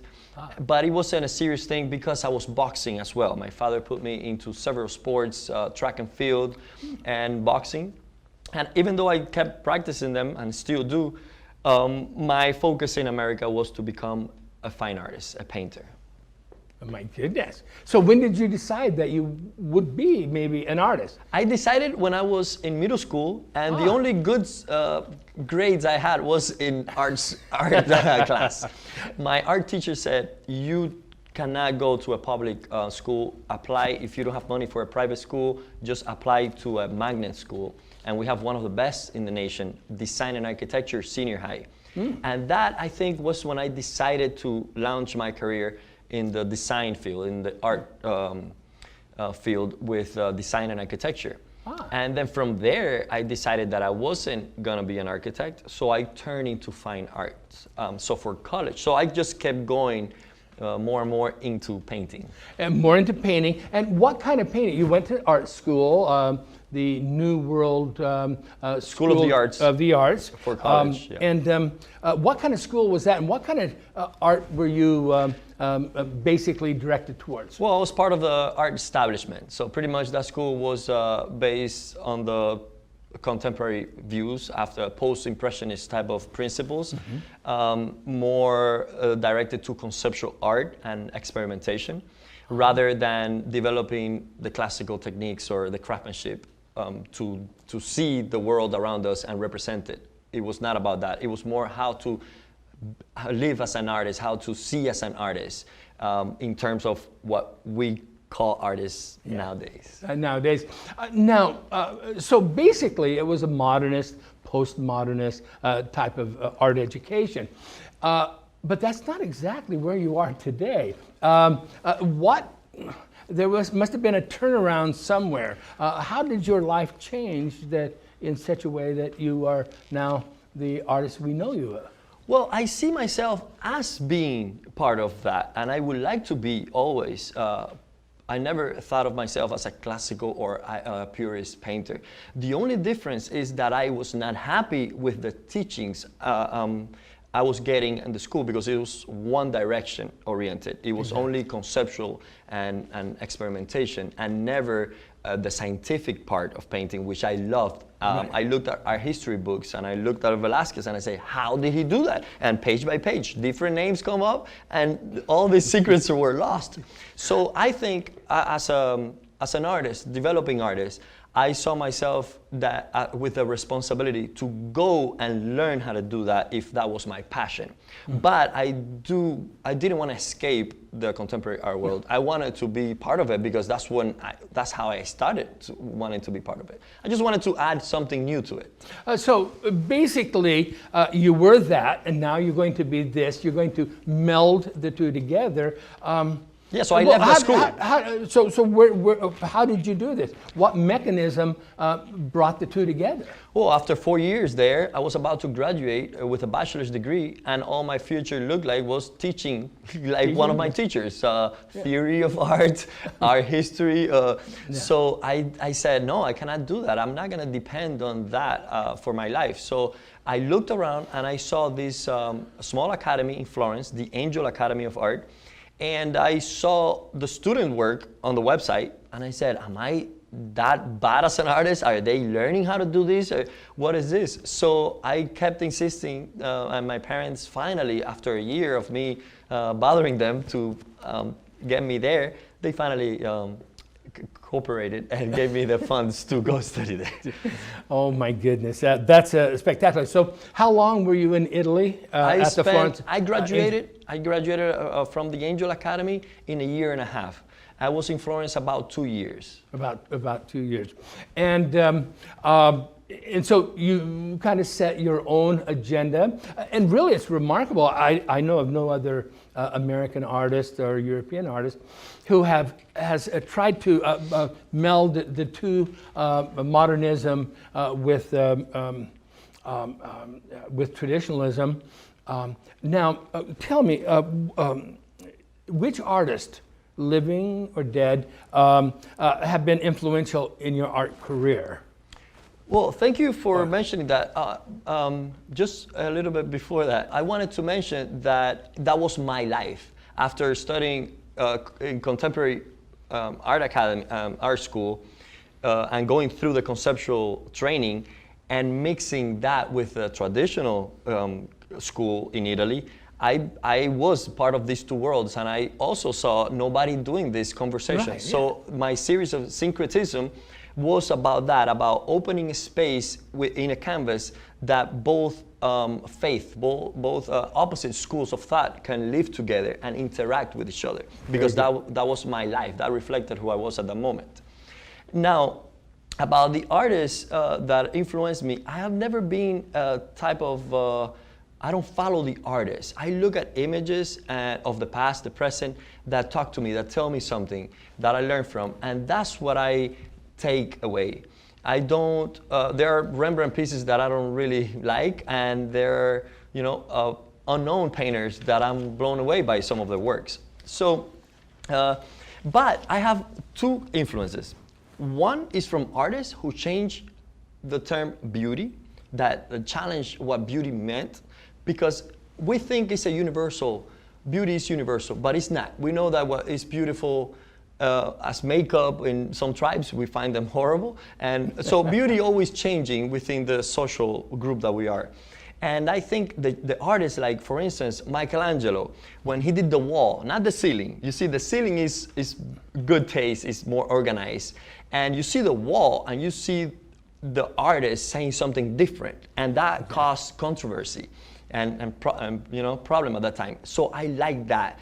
And also Jericho with the Wrath of the Medusa, saying, I'm gonna render this huge painting and I'm gonna dedicate it to this problem that we're facing. Or Rembrandt applying texture in that way in a canvas. So I always look for people who are challenging what beauty is. It's not the beach scene or the flowers or the beautiful woman. Yeah. But on the other hand, there's Bouguereau, and I copy him more than any other artist because he took beauty to that perfect level that is impossible to achieve nowadays. I believe when I stand in front of the nymph and satyr, I don't like, it doesn't look like a human did that. So for me, those are influential painters or art. Absolutely. Well, tell me, so you're approaching art basically different than other artists who graduated from Angel Academy, which is one of the more famous ateliers or academies that are kind of opposing the hegemony, the dominance of the art world being controlled by postmodernism. So official art of the world today is postmodernism. Modernism, postmodernism. Now, there's a growing number of academies like Angel Academy throughout the world. Now, it's a young movement, and I'm sure there's a lot of growing pains. But tell me, what do you think are the strengths and the advantage of these new academies, and maybe disadvantages? I mean, because they're not all doing everything right. They're in their infancy. Well, I think the strength is that it's an alternative. For me, it was an amazing opportunity to be able to go there and know that you can learn these principles and the technique has not completely been lost. So we see the positive. You can actually become more knowledgeable about the world that surrounds you, about the visual effect. You can learn how to mix paint and translate the world around you into a flat surface and make it look three-dimensional. So all these are good attributes of those academies. I think the moment you go through the training and you acquire this technique and this ability to paint realistically, the society tells us that this is amazing, it's looking good. Facebook tells you that, your parents tell you that. So you rely on that and think that that is the end, and you don't question anymore. You say, this is beauty, contemporary artists don't know how to paint, they don't know what they're talking about, this is true art because it has been proven in the past.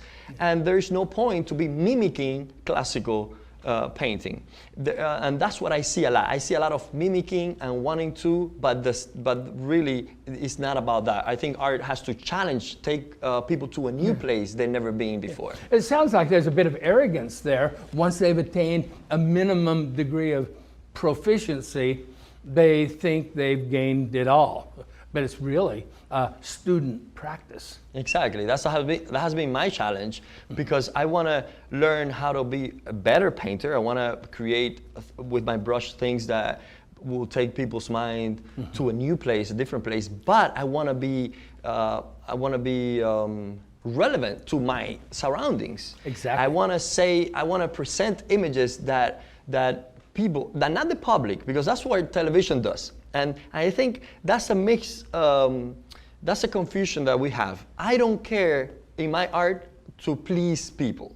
That should be, as an artist, I want to challenge myself and look for what I believe is beautiful or what I believe I should be saying and saying it. If people like it or not, it's not up to me. I think normally that's up to the talented amateur to do that, to try to be nice and paint things that people like. But we have television for that. You see beautiful women actually the influence from classical painting. You see it in posters from movies. You see it in television all the time, the drapery. So I think our role nowadays is to see how we explore our world visually. Yes. Now, in today's contemporary modernist dominant world, it seems that the artist is painting for the cultural elite, for the people who get it. But it's very obscure to the average person. Yeah. But it sounds like you don't want to go that way, and you don't want to go like an illustrator to where you're just painting or drawing for works that everybody gets. It sounds like you want to paint paintings that are relevant to you, and you're hoping that they're relevant to other people, but they're challenging. You still want to remain a challenger to people. Yeah, all the time, and to myself. I don't sleep in peace. I'm always thinking, what's gonna be my next painting? How can I say something more complete as an expression? Right. And that's why I want to make sure that people understand that these academies are doing an amazing thing, because they're giving artists tools to work with. Right. Other than saying, well, you can do everything except knowing how to paint, which is what the only option that the universities are doing. Yes. You can do everything except make a good painting, which is not an option at all. You want to have the freedom to add good quality work and contemporary work as well. And see the beauty that we live in, because it's easy to say, oh, we live in this bad world and this and before it was, and idealize that. But come on, in reality, we are in an amazing place, and we can use technology to our advantage. And also, these academies sometimes become too purist, and they deprive the students from trying technology and the use of photography or lighting or things that in the past has been proven to work. Tempera was the norm. They brought oils. Some painters said, I don't want to paint in oils. I want to paint in tempera. That's the tradition. That's easy. Yeah. You can just blend forever there. And the same thing with anatomy. Botticelli said, no, conceptualize the figure. What are you doing? And Da Vinci said, no, I'm going to study anatomy and make it more realistic. So there's always been that challenge in avant-garde mentalities versus traditional mentalities. And what I'm proposing is, and what I do, is that I see my surroundings, I take all the tools I can to just express myself in a complete, You marry them together. Yeah. Well, traditionally, it's always been the young artist who's pushed the envelope. You're a young artist. You're 33 years old. I'm getting there. I'm getting young. You think that's old, but it's not. I look at that and think it's funny. But anyway, John Ruskin, the art critic of Britain in the 19th century, said that all truly great works of art was about something beyond itself. What message or meaning do you have beyond your obvious subject? Yeah. Well, I try to do what film, movies, and photography cannot do, and that is to make you see through the work of art, to make you dream into it for a longer period, and see it always differently. And that is something that I don't get with a movie. It just stays in the surface, it's done, I don't want to see it again. And a painting, for me, when I create art, I try to do it so that powers transcends. And when people see my subjects, they see beyond the subjects or the activity they're engaged in. That's why normally my latest paintings, they're not doing any activity. They're just standing there looking at you. And me, by being minimalistic about that expression, I think, and painting, the paint quality has to be strong enough to engage you as a viewer and see your whole culture, your community, your race, or whatever it is that takes you and reflects on your own self. That's why my subjects are facing you, and they're just being there for you to interact with them. So I hope that that comes across. Do you want to be famous in art history or in popular culture? I would love to be famous in art history.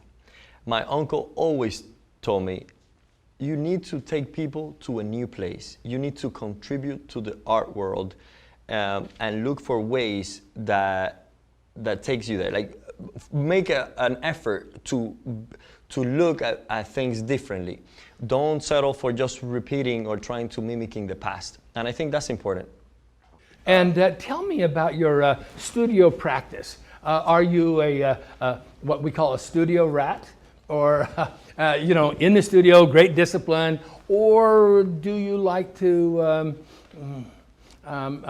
think more about it and then paint less? I'm more of a studio bat or something, I'm like crazy. I go in my studio and just paint all night.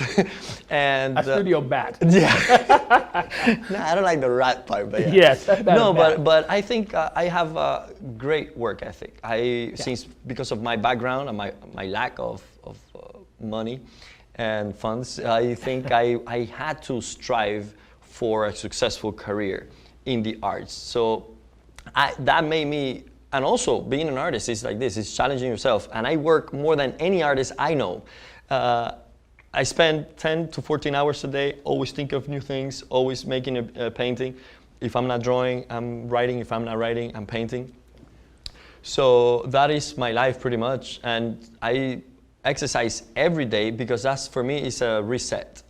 If I work 8 hours and go to the gym, when I come back after 2 hours, I'm new again to work some more. To work some more. Yeah. Amazing. Now, tell us a little bit about your procedure with painting.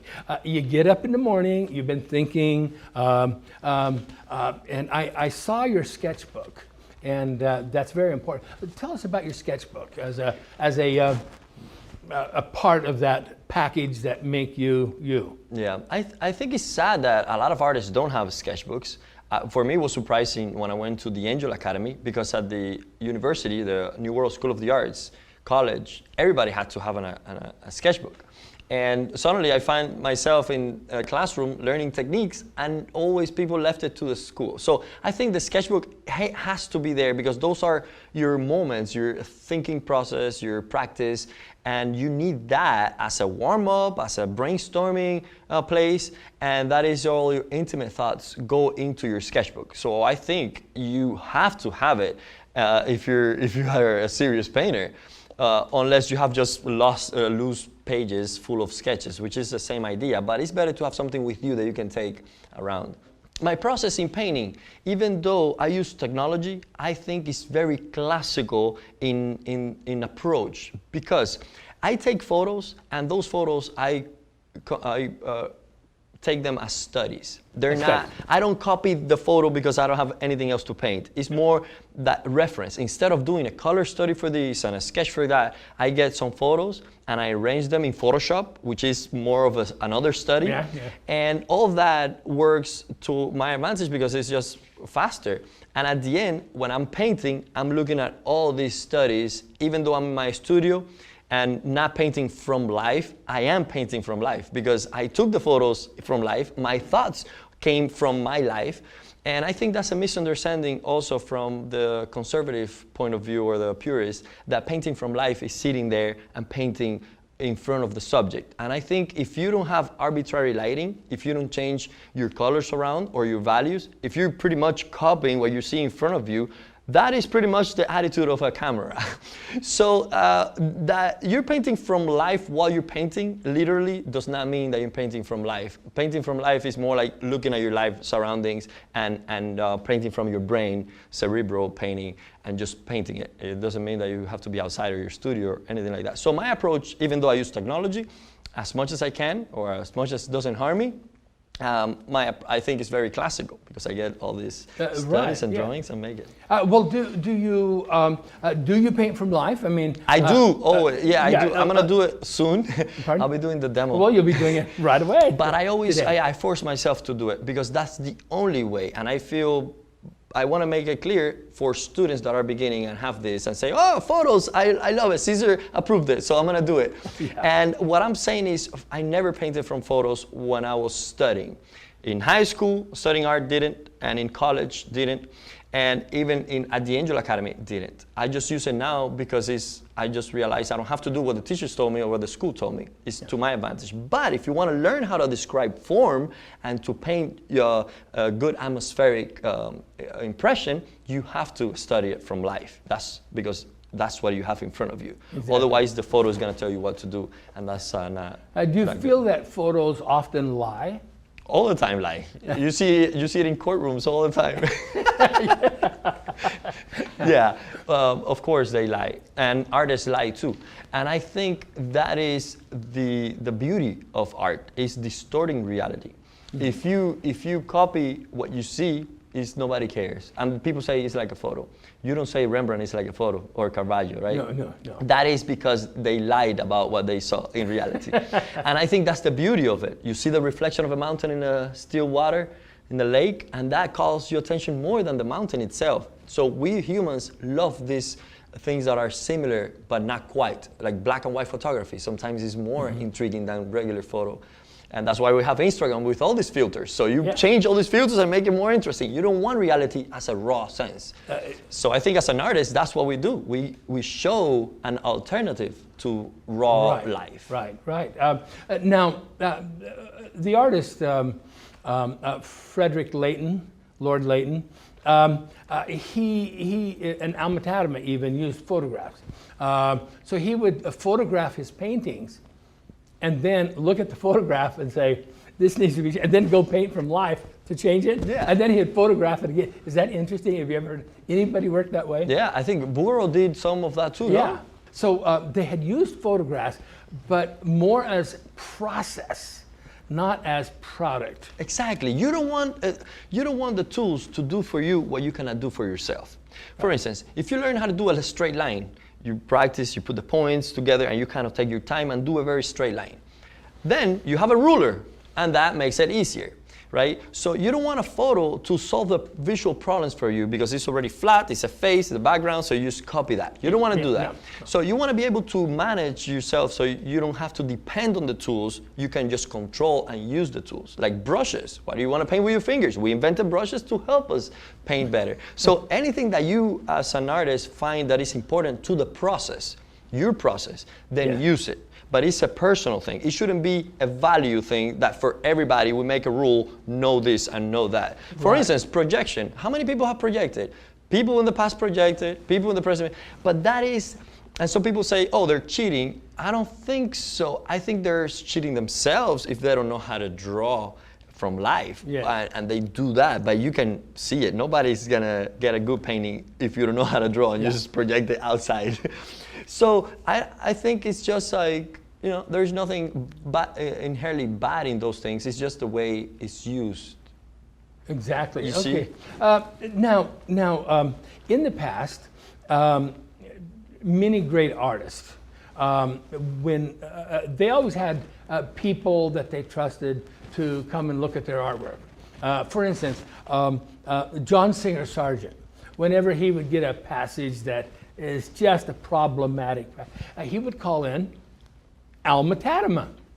And Tadema would say, okay, do you have family or friends that would, or artists that you know? And they would say, you say, hey, I come take a look at my work and critique it for me.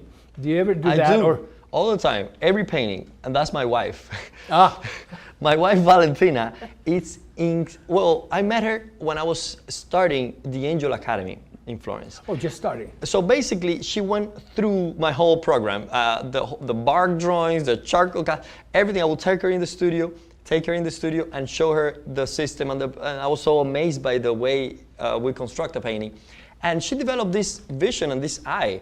And if I'm sitting painting something, she passed by and she's like, I don't know, I will take a look at that eye over there, or the hand is, and it's insane how she sees, I'm like, maybe nobody's gonna notice this. And I, as an artist, we all have lazy minds. Yeah. And sometimes you're tired, you're painting, the whole night. and you say maybe that's okay. Man, Valentina comes in the morning and looks at it and say, what happened to that hand over there? And I'm like, got cut, I gotta go fix it. So in subject matters too, and in areas like that, I'm so glad I have an eye of that quality to be looking for. Eye. Yeah. The outside eye is so important because we're lazy creatures, and so if it's good enough, it's good enough, Yeah, right? exactly. You had mentioned about a contemporary subject matter that it doesn't do to look at the past and paint the past.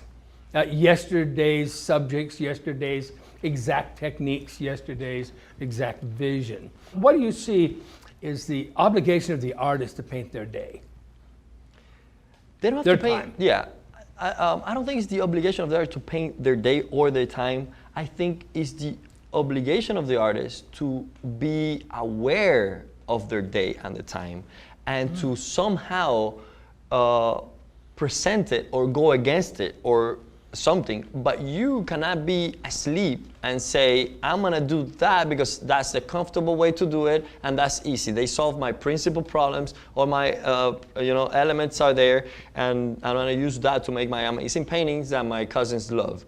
You don't want to do that as an artist. You want to challenge yourself and say, what is it? What is my situation in the world? Why do I paint what I paint? And question it all the time. That's what I'm wondering, and look at television and what it brings, and cinema and theater, and say, okay, I have these little things here, square canvas with paint. What can I do that is powerful? None of the famous artists we know painted mimicking the past. Bouguereau was influenced by Raphael. We don't see him mimicking Raphael. You see the influence, you see the, that, but you see how he took it to a different level. And that is my challenge, to look at the past, think I'm gonna paint in the future, so that when I paint, it's just a present and it's contemporary. Exactly.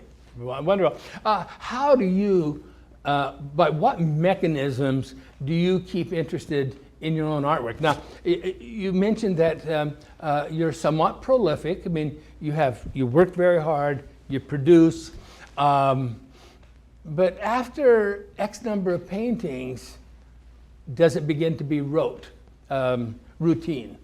And of course, routine is the death of an artist, right? But how do you stay passionate about what you do?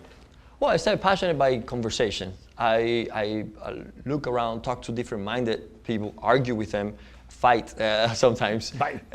Peaceful fights, boxing fights. Yeah. And make myself think about what I'm doing. So after a while of developing a series of work for a purpose, I'm researching. It's like a research. I'm doing this, and what should I do to it?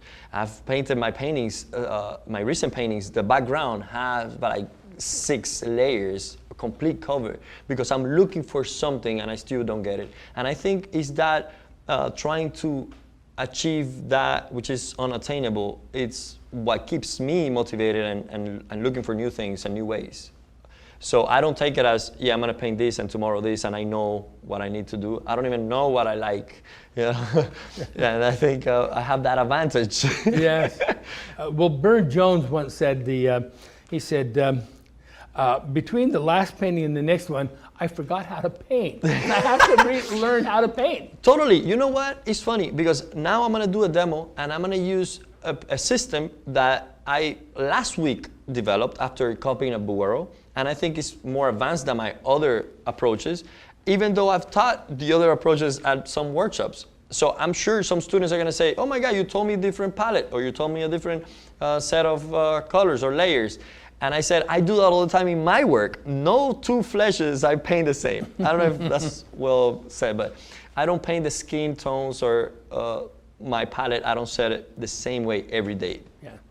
So I think that keeps it new and fresh. And it's true, I forget it. I'm like, what am I going to do today? Okay, I just approach the problem. Have you noticed that many of the schools teach, the ateliers, they teach, let's say, the painting of the grisaille, the black and white and gray painting of a nude, let's say. And then students who graduate, they leave school and they think that student practice is professional practice. Because some people buy it, so they. Yeah, you know, I mean, people don't know. And he said, and underneath, I have a fully wrought a nude painting of a woman. So he said, let's clean off that painting, get down to that. Yeah. Yeah. Yeah. Well, I think art has to go beyond teaching and beyond school. If you can recognize where you studied clearly, you're just doing that. Like, you're not really finding your own voice. But that's what they taught you were the tools, so you can take that to a different level. But of course, so many people now can paint. Before, they had to either make a living at picking potatoes if you were not a good artist. You know, you had to decide. And now we have such a luxury in our lives that someone can pay for your art education. You can get a loan, borrow money. So we have millions of artists just painting in these academies or anywhere. So it's we cannot say that everybody has to be a genius or an amazing artist. All we can do is try to look at our history and see how we can take it to a new place. How we can go beyond the pretty and the ugly and the schools. It's difficult. You have to think. It's a lot of work, but that's what it is. Otherwise, people are right. Painters are lazy. You learn how to do a cast and you just do a cast. Still life. Arrange it. You know. Yes. Yeah, I understand. Yeah. In the Soviet system, people would go to the Repin Institute and receive the absolute best academic training in the world, I think. Then when those artists graduated or finished their diploma, they painted a diploma painting, and now they're in the world, not one painted academically. Because it was required of them not to, because academic painting took a long time, very careful, and therefore was only for the rich. And it was called formalism or noble, it was or bourgeois or whatever. Okay, and so so it's interesting how they're trained one way, and they have their professional practice really quite a different way. But the advantage was they were wonderful. They had control of their tools. They had control. They knew what they were doing. And whereas here we in our country we deal with light and color. There they dealt with weight and form. But weight, who deals with weight in dealing with painting? But they study many years too. The thing is, like, these academies are so short. Even 4 years is not enough. From 0 to 4 years, like, that is not enough to master that technique, the technique of oil painting. So, and especially workshops nowadays. Some people don't even go to the academies. They go to a couple of workshops and they try and they think they get it. And that's the difference between those painters or the past, that the whole life they were practicing good habits. So by the time they were free, they were, real equipped with that power of expression. Now we have people that are really just learning what this teacher told them, and the teacher is not Repin either. They're not Rembrandt either. So you get accumulation of just lack of knowledge. And yeah, I think after school you have to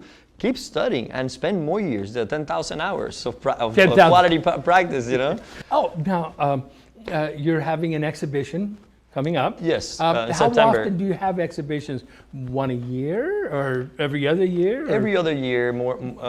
I get prepared a couple of years and then I have a show. But sometimes I am fortunate enough to sell paintings constantly, so I don't get to accumulate for a show. And sometimes people say, oh, the show is important, and I enjoy being there and drinking and looking at my art all together. But it's a better feeling to paint and have someone appreciate it immediately and take it away from you. And I think that's why I have had little shows, solo exhibitions. It's because I sell them and I don't have them with me. If the Metropolitan wanted to have a show, would you would you have a big show? Totally. I'll call everybody that has my paintings. Yeah, I want your painting back. Yeah, I'll buy it from you. How about a 35-year retrospective at the Met? Oh my God, not yet. Well, maybe when I'm 80. No, no. That'll be embarrassing now. At 80, you'll have had 5. maybe that'll be too much. I don't believe I belong to those type of settings yet. I'm developing. I would love to get there sometimes, but I try to be careful because I can make a mistake by showing it my art somewhere that is too much for it, Right. So you see your artwork as still in its developmental stage. That's how I find it. Every painting I paint, I'm like, man, no, the next one's gonna be the best one, and then I don't like it anymore. If I cannot sell it after 6 months, I just put it in storage or something, or give it away or something because I don't like it anymore. Yeah, I would like to have one of your giveaway paintings. There you go. Yeah. Now I've noticed that you have painted large expanses of your canvas only to paint them out, sections of them out, and do something different. Because before, when I started doing these big paintings, I was too ambitious, and I got the photograph, and I wanted to create the impression of a photo on purpose and break away from that classical training and say, we are surrounded by photography. I want to make a point and say, this is a photo of that person's expression at that moment, and I want to paint it and do a tribute to that. But suddenly I stepped back, and the whole painting was too much. I had things that were not necessary, and I thought, why do I paint things that are not adding to the story when the person's face is telling me the whole story? So I got a brush and I just covered the background and stepped back and looked at the same, even stronger impression was achieved by avoiding things in the background. And then I did that to a couple of paintings, and I thought that was the way. But then it was too plain, and I know this needs more movement. So that's when I got my left hand and some crayons and started drawing like a little kid, adding to it and becoming, just creative and sarcastic about it. And I stepped back and I said, this is amazing. I love this attitude of painting with my right hand, the best I can paint, and then as clumsy as I can get with my left hand, and mixing those two together. And that's part of my concept in the previous series with syncretism. Right. So it's just another way to see it, another way to look at it, more personal. And so it seems like you've had a series of paintings that an academic part and then an introduction of some modernist, maybe a modernist painting in the otherwise academic work of art. And now this new series, are you still painting in this way, or are you off on a new adventure right now? I'm just discovering it. And but that just seems like it's kind of the next step as you march forward. What do you see in your future? I mean, in a crystal ball, and you're gazing, what do you see the next step and the next step, or philosophically, just kind of moving from series to series, or lighting on something and then just perfecting that? Yeah, right now I'm so in love with what I'm doing that I think it's gonna be forever. And when people come and say, "Oh, I cannot wait what you're gonna do in the future," I'm like, "Really? I'm just like, this is the future. I'm just starting with this." So I think I'm already doing something that was the future 2 months ago, and so I don't have the ability to see beyond that. I'm just engaging in the present and trying to develop that now. And I hope it lasts forever and I discover new things within that, but I'm sure it's not gonna happen, it never happens.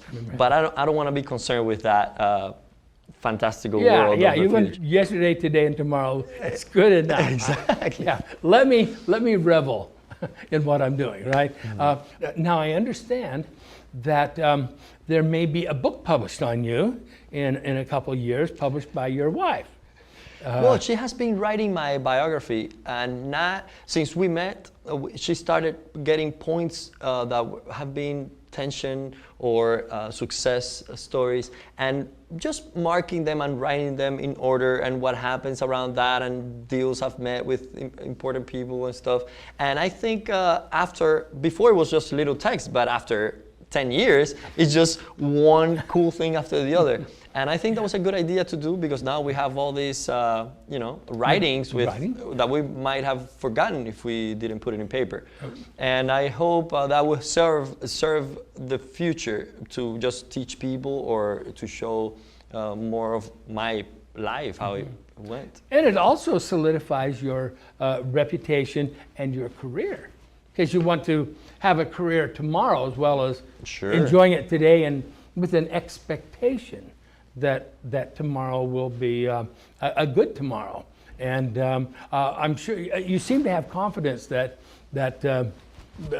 life will go on and you'll be able to have a painting career. Oh, I think I've had it, because I came from nothing. I had nothing, and I always said I will make it, and I didn't have plan B.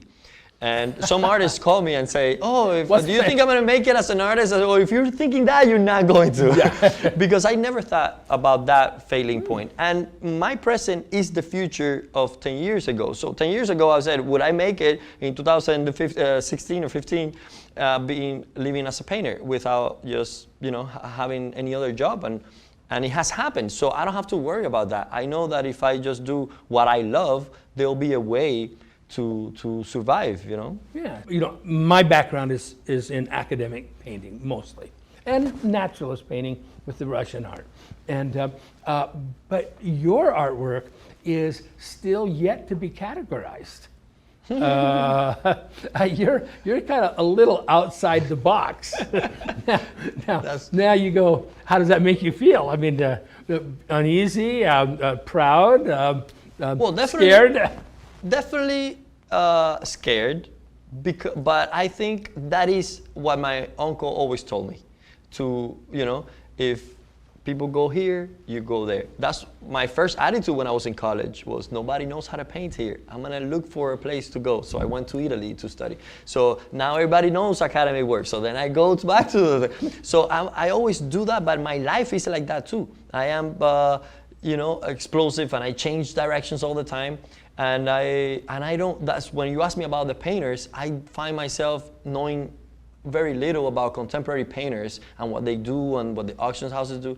I'm not concerned with that, and maybe that has affected my work in terms of, I don't know where I'm fitting, because I'm not fitting even in my mind with anything. So I mean, I'm glad that you saw it like that. I think I feel proud that you said that. Yeah. So, yeah.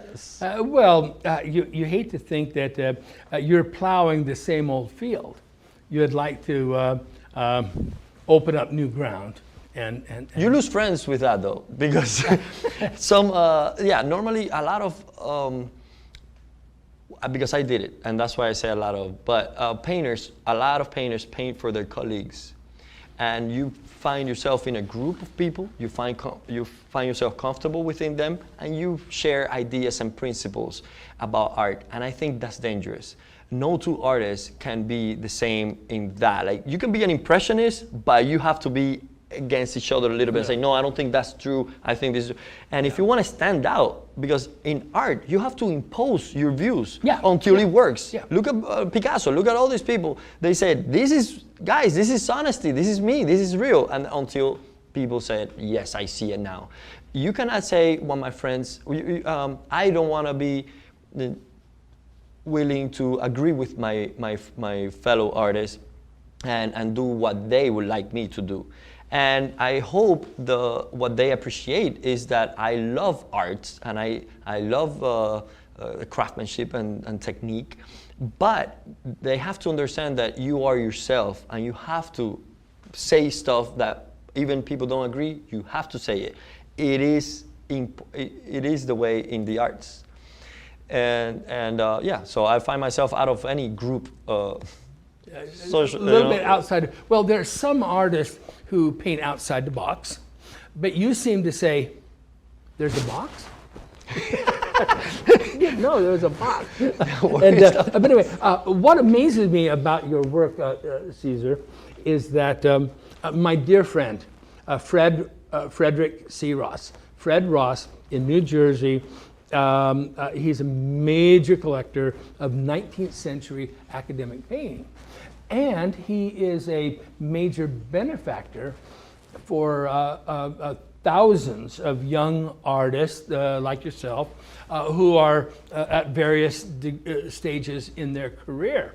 Now, I would have thought that you would be the last artist that Fred would, because he's very traditional, very conservative, just like me. You know, we're very close on that. And you would be about the last artist I thought I would like.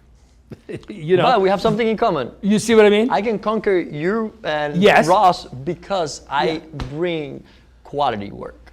Authenticity, And honesty. yeah, no, totally. But also, I bring academic, I rescue the classical world in terms of the visual effect has to be powerful and well made.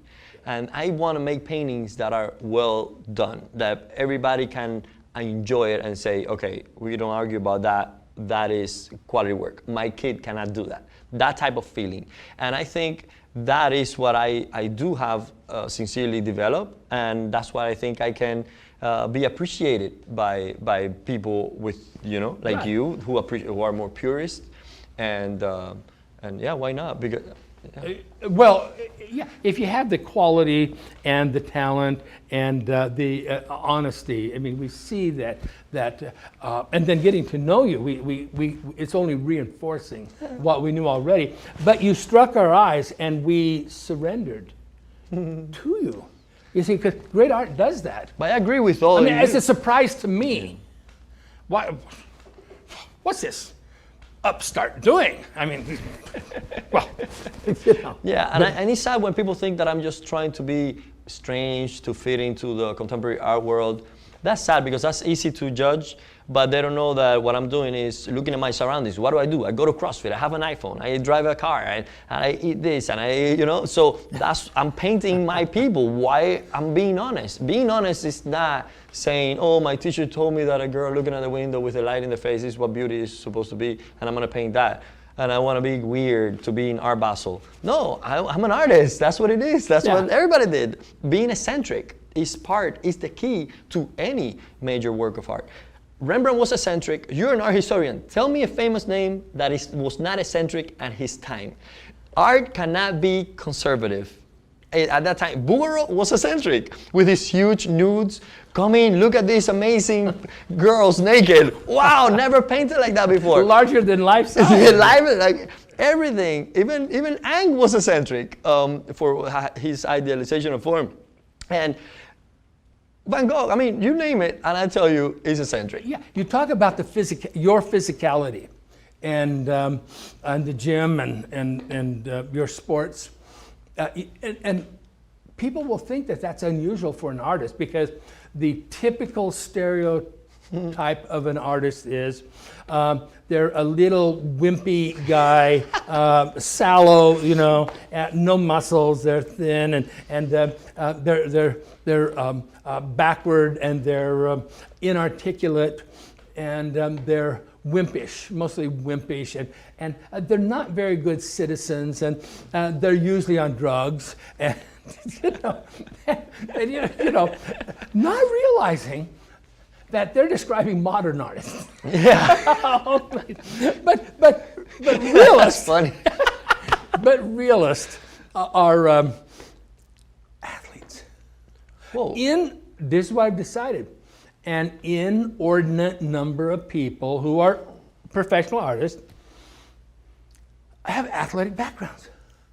I mean, they played professional, they played college, they played just club, or they're just individual. They're quite athletic. More so, they tend to be healthier. By the way, they live longer. I did a study of several thousand modern artists and realist artists of the same period. I did it with cowboy artists because that was a very closed system. Cowboy, Western painters of Indians and cowboys and cowgirls.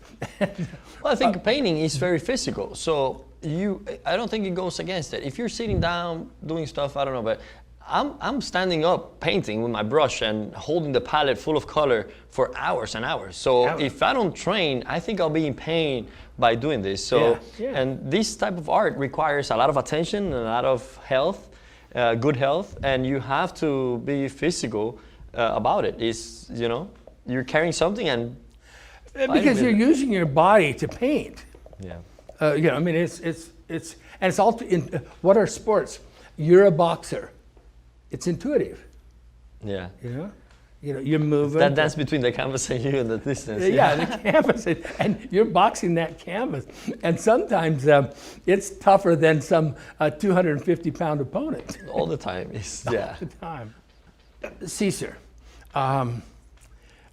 it's remarkable, all the insights that you've given us in this last hour.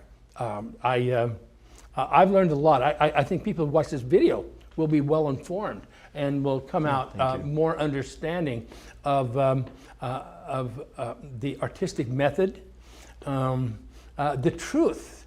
I think new things have come out. I'm amazed at how much you've said that you really kind of understand what has happened in the art world today, and maybe this is the future. Maybe you and others of your ilk would be the future. Tell me, what does it feel like to think that you may be a seminal artist that changes the way we think? That'll be amazing, because that's what I dedicate my life to.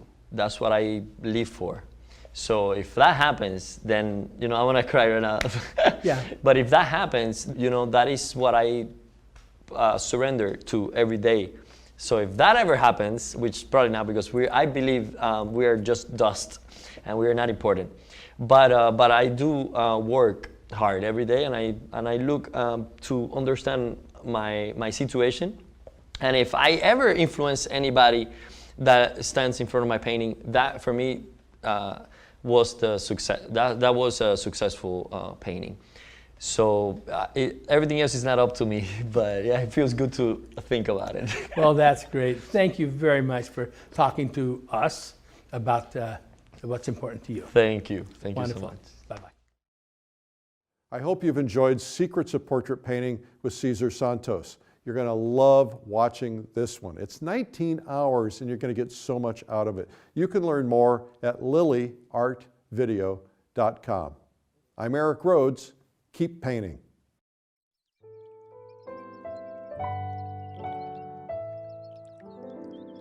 Streamline Art Video is proud to partner with Art Renewal Center to bring you Secrets of Portrait Painting with ARC Master Artist and Salon winner, Cesar Santos. In his early childhood in Cuba, Cesar, always interested in creative arts, built mud sculptures in the rain and used his imagination to invent toys. At the age of 12, after emigrating with his family to Miami, he dreamt of a future as an artist, even while participating in the sport of boxing and attending a magnet school for architecture.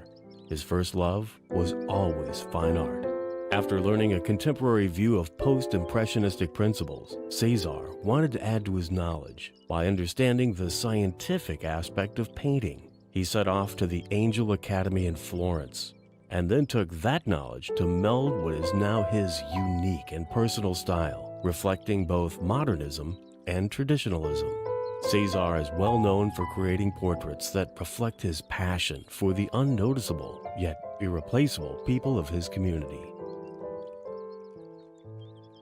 In this extended video, follow along with Cesar as he expertly guides you through each step of preparing, creating, and finishing a portrait painting. With his systematic approach, Cesar removes the difficulties many artists encounter when painting portraits. He'll show you proven techniques that he has developed through many years of his studies.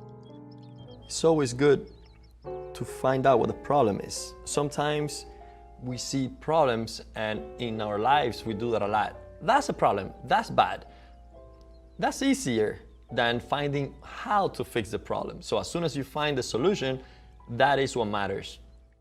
Whether you favor classical or contemporary, You will benefit from all Cesar offers in this video, where nearly every brushstroke is captured for you to see.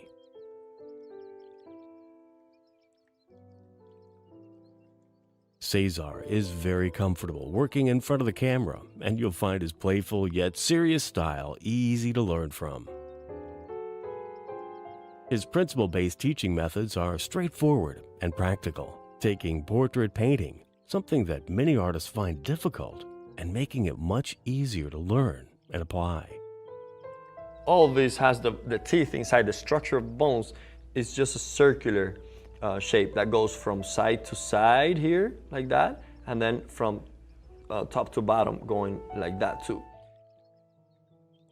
Cesar breaks down the process for you into 4 stages: drawing and constructing, dead coloring, first painting, and second painting. Anybody can start a painting. The problem is to finish it with detail and not lose the broadness of it. In each stage, Cesar will not only demonstrate what he routinely does in his own work, he'll carefully explain, in detail, why he does it this way and the advantages these methods have. So in this case, I put the white, light red, and a little bit of yellow. Mix it up to a nice flesh. I see a lot of paintings having this line too thin at the end. Remember, that's something that is folding inward like that. So it has to have an area of darkness that is just, before it goes totally inside the mouth. So make sure that this has some width and height to it. You can then take this information and incorporate it into your own paintings in no time. Soon you'll be enjoying painting portraits more than ever. Watch as he skillfully paints a realistic portrait from start to finish, interpreting physical features and developing flesh tones with great precision. Because of Cesar's unique teachable talent, this video is appropriate and useful for all skill levels. The whole experience of just one painting is really interesting, and it looks for emotions within the artist. And now is the time to be precise and kind of like meditate into this world that you have created here. And that's the beauty of being an artist. The skills Cesar teaches are unique, yet universal, and you'll find his techniques to be a natural way of building and creating portrait painting that you will be proud to show off. In this video, you'll also enjoy a showcase of Cesar's artwork, along with an interview of the artist conducted by Vern G. Swanson, Art Renewal Center trustee. Also featured is a musical composition directly inspired by the artist work from Brazilian composer Giacomo Lombardi. This video will become a treasure in your own resource library, and you'll want to refer to it over and over as you master Cesar's secrets of portrait painting.